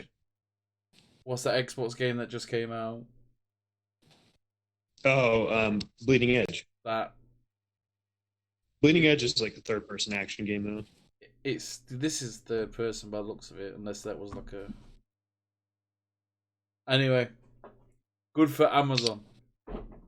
Let's go, Amazon. Make some games. Yeah, I mean it's exciting. Like Amazon actually, starting to put out games. They certainly have the money. Yeah. Next up, Cate Blanchett is rumored to play Lilith in the Borderlands movie. Yeah. Who the fuck is Cate Blanchett? Oh, she was the bad guy in Thor, right? Yeah, she was Hela. Yeah, she was Hela. I know she's in other shit too, but yeah, she's been everywhere. You guys excited? I know we've talked about this movie before. I think on one of our first episodes. Yeah, we did. I am really excited. I love Cate Blanchett. I think she might be a little too old for the Lilith role, to be honest, but I think she'll be great at it. It's interesting they're taking the characters from Borderlands and putting it in the movie. I mean, the rumor was about Lilith, but I don't know if we're getting everybody else. You would Lilith is like right? Main character. What makes Lilith so special? Because she's like the main character of the franchise. Oh, is she really? I mean, if you don't play them, I mean, she, especially in the third one. Like, yeah, I know the character, the girl with the red hair. She's in the first one, right? Yeah, I mean, she's in the second one. She slowly just becomes like the main character, especially by the third game. I mean, it's exciting. Like we're actually getting, casting roles. Like I'd like to know who's like. I mean, it has to be Claptrap, right? So, like, who's going to voice Claptrap? Peter Dinklage. Peter Dinklage. I was thinking of somebody. I was thinking more of like a comedian, like Bill Hader or something. Yeah, I like that too. I need someone with a robotic voice. I mean, he did. Bill Hader did. What's his name? The Power Ranger Alpha 5 in that new Power Ranger movie. Right. He did Alpha 5. Yeah. Bill Hader was in The Mandalorian, right? We're thinking of the right. He's in Breaking Bad too. Thinking of the right guy, right? What? No, I think you're thinking of somebody else. Bill Hader is from SNL. Oh, Bill Hader, Barry. Yeah. That guy. Barry. Yeah. Barry. Yes. Yeah. Okay. I love Barry. Barry's great. Yeah, I don't know. I totally can see him as Claptrap now. Yeah. I mean, or it'd be cool if they did get the guy that does Claptrap. I don't know who it is, but they did just get the normal Claptrap voice. That'd be really cool. I mean, you could get anyone for fucking Claptrap, right? I mean, I hate Claptrap. He's a cool character, but he's just annoying. He's got an annoying voice. Yeah, he does. None of the characters in Borderlands really stand out to me. It's more just of the co-op bit that really makes it stand out. The art style. Yeah. I've never really been it's never really like, oh, I can't wait to see what Lilith's doing. I can't wait to see what Claptrap's doing. It's more of I love let's get some loot and let's shoot some stuff. And that works. I personally love those characters. No, I'm with Sims. That's why I'm surprised they're actually like casting someone from like Kate Blanchett as a character from the game, you know? Because it's just like characters don't really mean anything. I mean, I disagree. I think if you just had almost no character in that game would be basically like a AA nothing, and it wouldn't sell. Sure. Like, I know the loot's fun and co-op's fun, but that's only going to be so fun if like the jokes don't land and if the characters aren't funny. You know, like, I think Borderlands is more than just shooting and co-op. Don't get me wrong. The ending to Borderlands 3, the credits, I was choked up. Like, I was like, this is a brilliant send off. Like, I'm not saying that the story's not great. I'm just saying that I'm not excited for the story. But by the time the game all wrapped up and the credits ran and what happened, I was like, fucking hell, man, that was deep. Like, I was like, I was really impressed with how they wrapped it all up and what had to happen, and the choosing the song was, fitting. Yeah. Quick one, real quick. PGA Tour 2K21 has been announced. Yes, get in. That's golf, right? Yeah. So yeah, the big decision I have now is: do I get Cyberpunk or do I get this golf game? It's not even a question. Don't even ask that. Yeah, come on, get the golf game. I'm gonna get the golf game. Thanks, guys. Of course. Yeah, of course. Why would you get Cyberpunk? No, it's nice to see it come back with Tiger Woods. I know it's Tiger. No, it's with Tiger Woods going crazy. He's a legend. Do not make fun of him. No, I'm not. Obviously, everyone has personal issues. Make fun of him by you. What? Everyone has personal life issues. You can't just be the golfer. You are a real life person, and you have real life responsibilities. And we all make mistakes. And then obviously that went downhill a bit. And then obviously Rory McIlroy taken over. Either the name didn't sell it or the gameplay just went worse. I've never been a golf fan. But now, Sounds to like have you're it, a golf fan. I follow sports as much as I can, but with this game being announced, it's a big deal to a lot of people. And I always think, when I watch a trailer, I always think this is a big deal to other people, and I respect it, and I'm excited for these people. I want people to be excited about video games. I'd love to pick. I've got a golf game. I've got everybody's golf, whatever it's called. I like the golf. I like golf games. They're more of a. They're just. These games are for specific people, and good for you. Give me a Mario Golf, I'll play the shit out. Yeah, definitely, 100%. I will smash you all up, Mario Golf. Let me tell you. Okay, next up, Nintendo reports that Animal Crossing: New Horizons sold 11.77 million copies in the span of 11 days. 11 days. It's a fucking lie. Damn right. I believe it's the fastest selling Nintendo Switch game, right? Yeah, and I think yeah, that's a lot. I guess the thing to look at that too is after that, because the overall are like at 13. So that means that game it jumped off a cliff. It sold a lot and then nothing really after. Not much, not as much. Probably like normal sales. Right, so it hit like a peak, boom, everybody bought it, and then kind of Corona hit. Some people bought it. It's insane. So like it's very interesting. It did sell a lot. I guess we'll see where it kind of ends up. It probably won't pass Pokemon because Pokemon is just an evergreen selling game. We've got especially when that DLC comes out. I mean, the numbers came out. We've got Mario Kart's 24 million copies. Smash Bros. 18 million copies. Zelda Breath of the Wild 17 million copies. Odyssey, the exact same numbers of Zelda. Pokemon 17.37 million. And then so forth. Well, for 11 million since March is incredible. That is really good. Yeah. I guess we're just gonna see how many more people can buy it. I won't spin the same record, but again, the virus, this game coming out, save the world. Just saying. Hit at the perfect time. Yeah, it's brilliant. It's brilliant. Don't get me wrong. I'm a bit like, oof. I'm not like, I don't want to play it. I just put it on in the morning. The previous like day, a mobile game. Yeah. And I don't normally stay on mobile games for this long, but I've been playing it for 2 months now, and I'm just slowly just putting bits into the island, seeing what's in the shop. That's it, really. And then lastly, Mortal Kombat 11 Aftermath is a DLC that has been announced. You guys Mortal Kombat fans? Of course. I'm a RoboCop fan. Like one of the best games last year. I did not play it. No, I didn't. I'm excited for this done, Daniel. You missed out on the story. No, because I don't really play DLC. But it's cool. RoboCop, man. Are you kidding me? RoboCop, let's go. It's awesome. He looks perfect. To get Peter Weller's coming back to voice RoboCop. Are you kidding me? They got Peter Weller?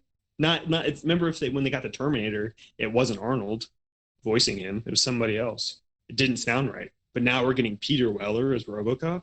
Come on, that's perfect. I've never seen a RoboCop movie. Oh my god! I mean, he just shoots people in the dick. That's all I gotta know. Oh, it's so good. It's super violent. If you're looking for like an '80s movie that's like uber violent, go watch RoboCop. I remember that first scene. Oh my days! Ooh, give me nightmares. Don't watch the new one. Terrible. Oh yeah, they like rebooted it, didn't they? Did some with the dude from Suicide Squad. A lot of dudes in there. Will Smith? Yeah, no, it's not Will Smith. It was Rick. His name is Joel Kinnaman. The guy that played Rick Flag. Okay, moving on to new releases. Well, no, before I got some news. Okay. Oh, did something come in from your secretary, Daniel? Yes, she actually did some follow-up reporting. So if you remember earlier, when we early episodes of the podcast, I had a breaking story about PS5 and inverse controls. Did you coming standard? If you remember that, we remember. Vividly. Yeah. So obviously there was a bunch of outrage. So Herman Hulst, obviously, he's the head now. He came out and he's put a quote out. So I do have the quote, and I will read it. Can you read it with an Amsterdam type accent? No, I can't do it. That's not an accent I'm good at. But he says, I quote, "Y'all need to deal with it." Y'all. Hold on, I'm not done. I'm not done. He says, "Y'all need to deal with it. Suck it up." And that's it. As if his PR person let him put it out. Fucking Herman Hulst. He sounds like a dick now, honestly. Yeah, he's just, y'all need to deal with it and suck it up. It's going to be standard inverse controls. Started to turn on old Herman there. I don't know how I feel about that. I have one question. Yes.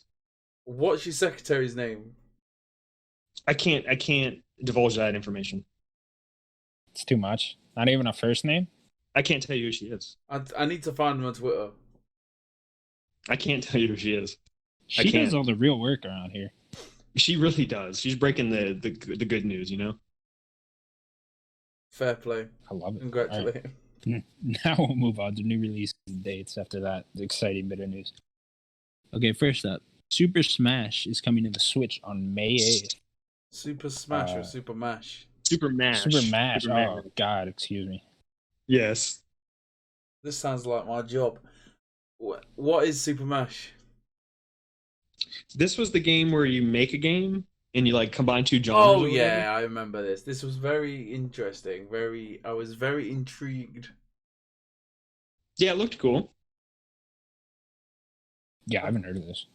Oh, it was on. It was on like the Nintendo Indie Direct. Yeah, it was. And you get you get two categories of two genres of games, and then it goes into a generator and it makes the game, and there's endless possibilities. It's a very niche idea. Like, I've never heard of this before. It's an indie game. Hopefully it does Celeste indie numbers. Probably not. No. Yeah, cool name. Sounds too much like Super Smash though. Yeah, it does. Star Wars Episode 1 Racer. Is it Racer or isn't it Speed Racer? No. No, it's Racer. Just Racer. Yeah, Speed Racer is a different thing. That's an anime. You know what? You're right. Anyway, that's coming out May 12th on Switch and PS4. I believe something happened with like the physical copies on this. You guys know what I'm talking about? No. Or like, I think it got slightly delayed on PS4. Honestly. Yeah, it did. Yeah, something like I that. didn't see it's that. like coming out at like the end of May now. Yeah, on PS4. so the PS4's not getting it yet. Oh. Okay. Yeah. So just on Switch on May 12th, and then PS4 at a later date. Then we have Ion Fury coming out May 14th for PS4, Xbox One, and Switch. Yeah, this is like a Doom. It's like a Doom kind of throwback to the Doom era of shooters. It's a pretty cool looking game. Cool. And then this I didn't actually see. This is actually really exciting. Lego Star Wars. I believe it's called the Skywalker series, right? Saga.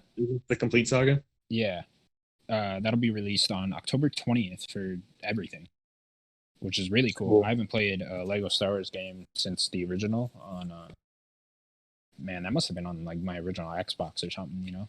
I've not read too much into it, but I believe that they've completely redone all of the games, and I'm hoping they've done the new Lego with voice acting and a bit, you know, not the noises that they used to make in the old original Lego games.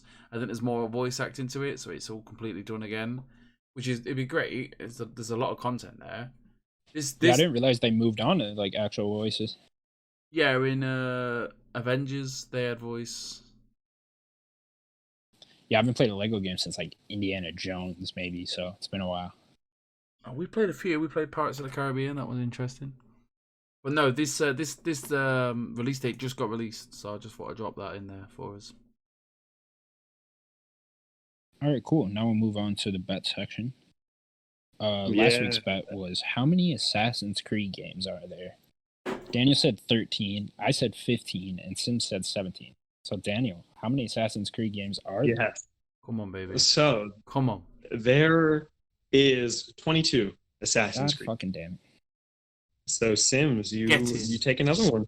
I'm not gonna lie, right? After we did this bet, I did some vigorous research, and it was difficult. Really? There's no website out there that's like, oh, this is it. There's like the mobile games, then there's all the DLC. It took me ages to figure it out. Yeah. Well, there's 22. There's 2 DS games. There were some mobile games, and then all the kind of like bigger releases. Those side-scrolling games. Yeah, the Chronicles. So, yeah, 22 sounds about right. Suck it, bitches. Definitely more than I thought. You got another one. I'm definitely not competitive. Now we're just giving UK another win there. It fucking sucks. I mean, but USA has 9. USA has 9, and the UK has 3. So only 3. Sad little 3. Okay, this week's bet is going to be how many views of the new Last of Us 2 trailer are on YouTube. So when are you going to take these? What I'm going to do is I'll do it right before the next week's podcast, so get it the whole time, this whole week, and then all the way until next Thursday. Yeah. I mean, can we... So who wants to go first? Man, I have no idea. I mean, it's got to be a good amount, right? Right. I don't even know what the other ones have done. Right. I did no research before I made up this bet. Billions, so it could be anywhere from like the low end to like 2 million. It's got to be a couple million. So it could be like 2 million. It could be all the way to like 10 to 13 million, you know? I'll go ahead and guess first. I'm going to say 7.5 million. Okay. Sims, what do you think? It's a tough one. I'm gonna go.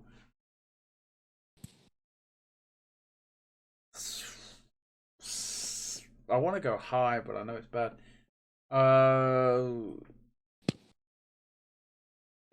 15 million.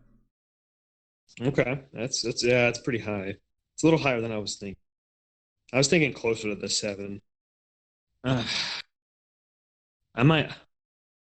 It's a great question. 15. That's really high. I'm gonna say 10. I'm gonna say 10 million. That might be even a little. That might be. Oops. That might be a little higher than. Take me to dinner before you fuck me, Daniel. God. Well, what do you want me to do? I went last. It'd be like a 3 million gap. Fuck. Yeah, but if it's right under me, then you win. All right. So I have 7.5 million. Daniel has 10 million. Sims has 15 million. So we will see next Thursday. And now we will move on to the game. And I came up with a fun one for you guys. We're gonna play video game Who Wants to Be a Millionaire.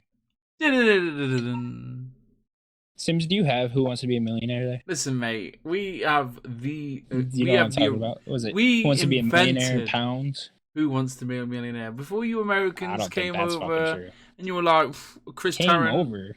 Back in the day, man, we were killing it. It was like the most watched show in the UK. I mean, we have even know what $1 million We had Chris motherfucking Tarrant. All right, let me tell you. Yeah, but we got Regis. Yeah, who's Regis? I've never heard of this Regis bloke. I've never heard of this Chris bloke. And there we go. Yeah. Who's Chris? We got Regis, okay? Anyways, it's time to play Who Wants to Be a Millionaire. Yeah, it would be nice if we had the music. Dun, dun, dun. Oh, yeah. How did it go? It was like... I just did. Well, no, it's when you say, it's like, and who wants to be a millionaire? Oh, then you got question one. It's like... Yeah. Okay. So do we know how many questions there are? Yeah, there's going to be 7 questions. I don't want to do too much. Okay. So there are 7 questions. You two are going to be playing together. Figured that's probably the easiest way to do it. So you're going to have to agree on an answer. And yeah, it's just basically multiple choice. I mean, I'm assuming you guys know how it works, right? Yes. Do we have any of the assist things? You know, I was trying to think of a way how we could do that, and I just don't know how. Because what are they? Okay. One was like a phone call, and the other was like a cheat where they eliminate 2, right? Yeah. So I don't really know how do we do that. If you guys need it, maybe if these questions end up being too hard, we could do it, but I don't think they will. I think between me and Sims, we can do it. I think you two will be just fine. Okay, let's play that. Question 1: which of these characters is not playable in Super Smash Bros. Ultimate? Okay, so which of these characters is not playable in Smash Bros. Ultimate? Okay, so A, Pichu, B, Joker, C, Waluigi, or D, Bowser Jr.? Easy. Do you know it, Sims? Yeah, I do. You go. Because I'm not sure. You want me to go? I'm sure. I'm 100% sure it is.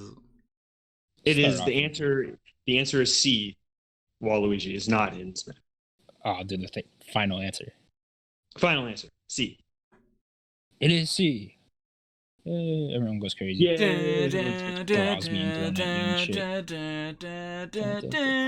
Now we do a commercial break for like 10 minutes. Come back. All right. Question 2. Which of these games was released in 1997? A, Crash Bandicoot 2 Cortex Strikes Back. B, Grim Fandango. C, Super Mario RPG. Or D, Tony Hawk's Pro Skater? If you need me to repeat it, just ask. This is a good one. 1997. That was a great year. 1997. Okay. What were you guys doing in 1997? I was 4. It's so much like the show. What was I doing in 97? I was 4. What were you doing in 97, Sim? I don't remember, man. Okay, then. Being a dumb kid. Being a dumbass kid, that's what Sims was. Okay, so Sims. I don't know anything about Tony Hawk Pro Skater because I never played them. It could be that. I'm leaning towards Mario RPG because I don't think it was that late in the 90s. I think it was earlier 90s. What were all the answers again? So Super Mario RPG. So your options were Crash Bandicoot 2, Cortex Strikes Back, Grim Fandango, Super Mario RPG, and Tony Hawk's Pro Skater. Okay. So, Sims, I think I'm leaning towards Super Mario. Did we get lifelines? Did we get lifelines? That's what I asked. Yeah, we were trying to figure out a way. It was the other one was the audience, like votes. Yeah. The audience vote. Then what was the fourth one? I wish you guys, if you guys want to call someone. It was 50-50. My roommate in the living room. I could go ask him. It was 50-50. Phone a friend, ask the audience. Okay, it was only the 3? Okay. Man, what are you leaning, Sims? Because I'm not sure. I'm leaning towards Mario RPG. Might be Crash 2, Grim Fandango, Fandango. Super Mario RPG. I know that Crash Bandicoot was like 96. 97. Yeah, they all came out really quickly. Those original 3. Crash was year after year. Is it Fandango? Yeah, very quickly. I think Grim was a 90s game, so 97 sounds right to me. It could be Crash. I don't think it was Crash. I really don't. What was if we lose? What do we do? Do we just move on to the next? You get eliminated and the podcast is over. No, I'm kidding. We'll just keep going. Do we have any? Yeah. How many lives do we have? Do we have any lives? I mean, I want to do all the questions, so we'll just keep going. So Sims, we have to make it up. What are we guessing? We'll go RPG. What are we doing? RPG, Mario RPG. You want to guess it? I mean, I don't want to convince you. I mean, if you think it's Grim Fandango or Crash, I think it's Crash. But it just seems about right to me. So which 98? What do you think, Daniel? I think it's RPG. Okay, we'll go with that. If you're wrong, it's your fault. Final answer. Super Mario RPG. You say it, Sims. Yeah, I just got the music in my head. Like it used to be like. You gotta say final answer. I need that confirmation. Sims, you say it. I'm not saying it. Mario RPG. Final answer. Okay. Final answer. You guys are wrong. It was Crash. Oh, I knew it was. It was fucking Crash. Should have went with Sims. Should have went with Sims. Well, I told him if he should have been more confident. Okay, question 3. In Uncharted Drake's Fortune, while searching for the El Diablo treasure, Nathan Drake encounters his longtime rival and leader of a band of pirates. What is his name? Oh my god. Harry Flynn. A. Harry Flynn. B. Joseph Seed. C. Eddie Raja. D. Jorge Masvidal. If you need me to repeat it, let me know. Okay. It's not D, Sims, because I know who Jorge Masvidal is. But yeah, tricking me with that. So I know who that is. I was really hoping you'd pick a Jorge Masvidal.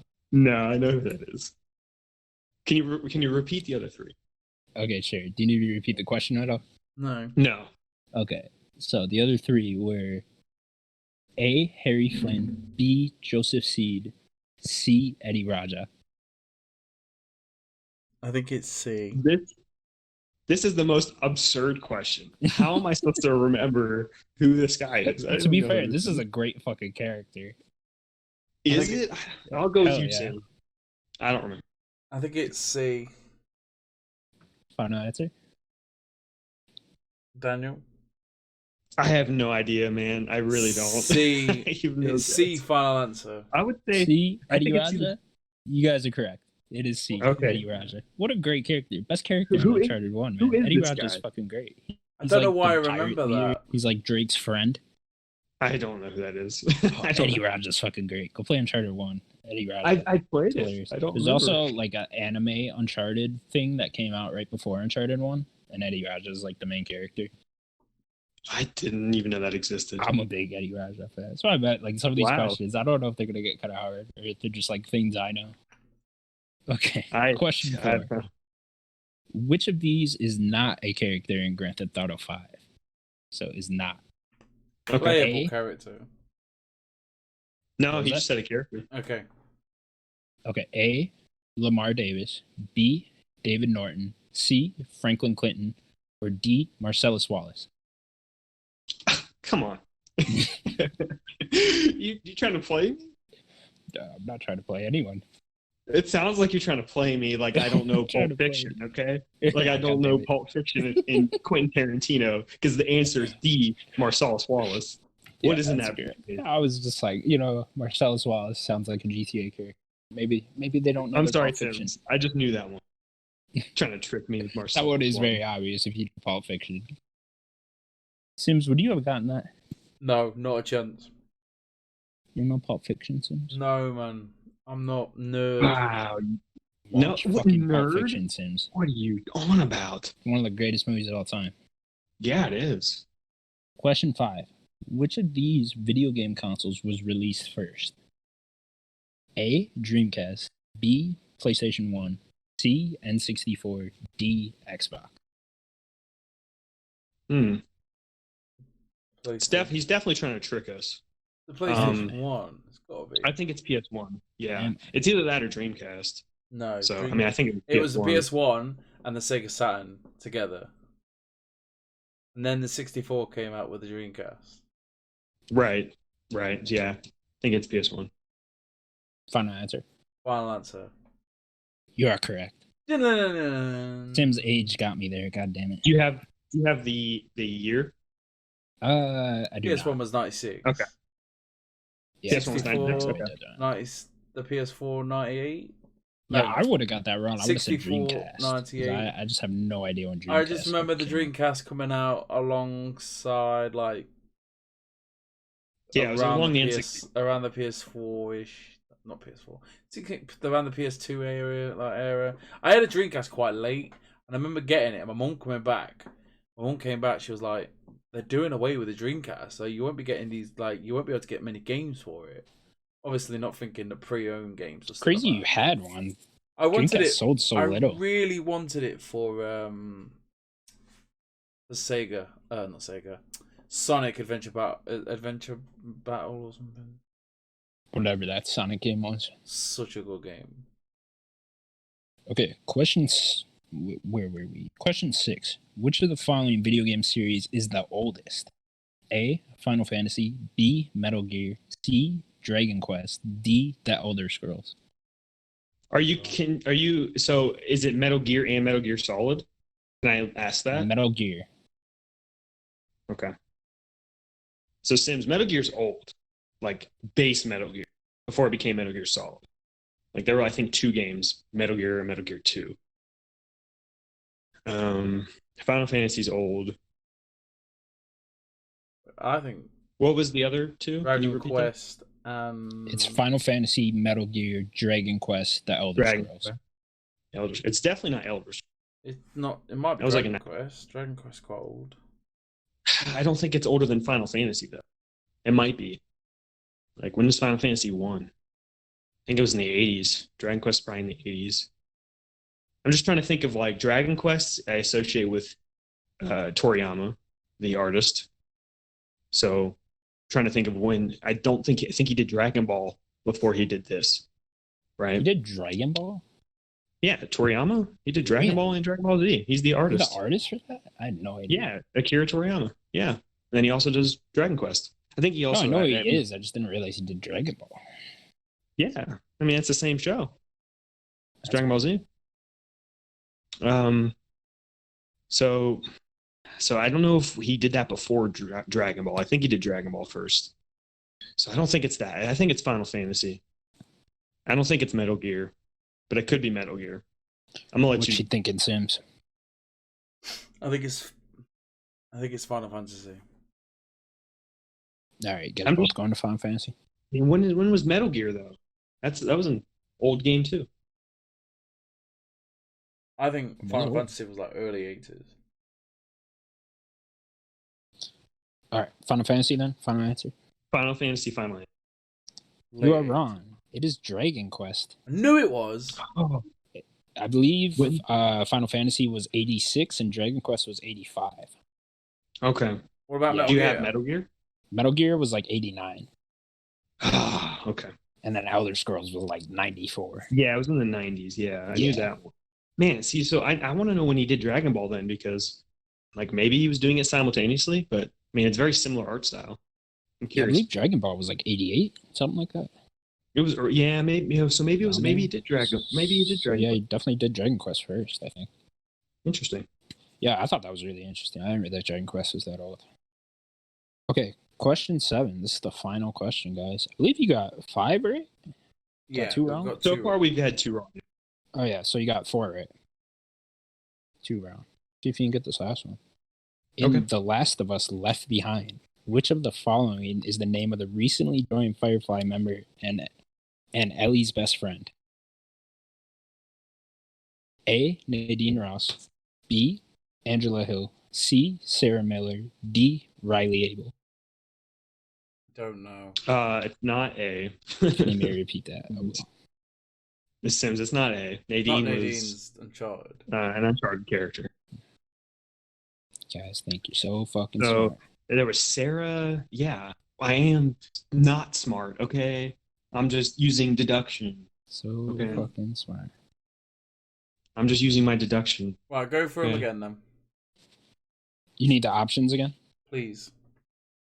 It is A. Nadine Ross. B. Angela Hill. C. Sarah Miller. D. Riley Abel. It might be Sarah. I'm trying to remember her first name.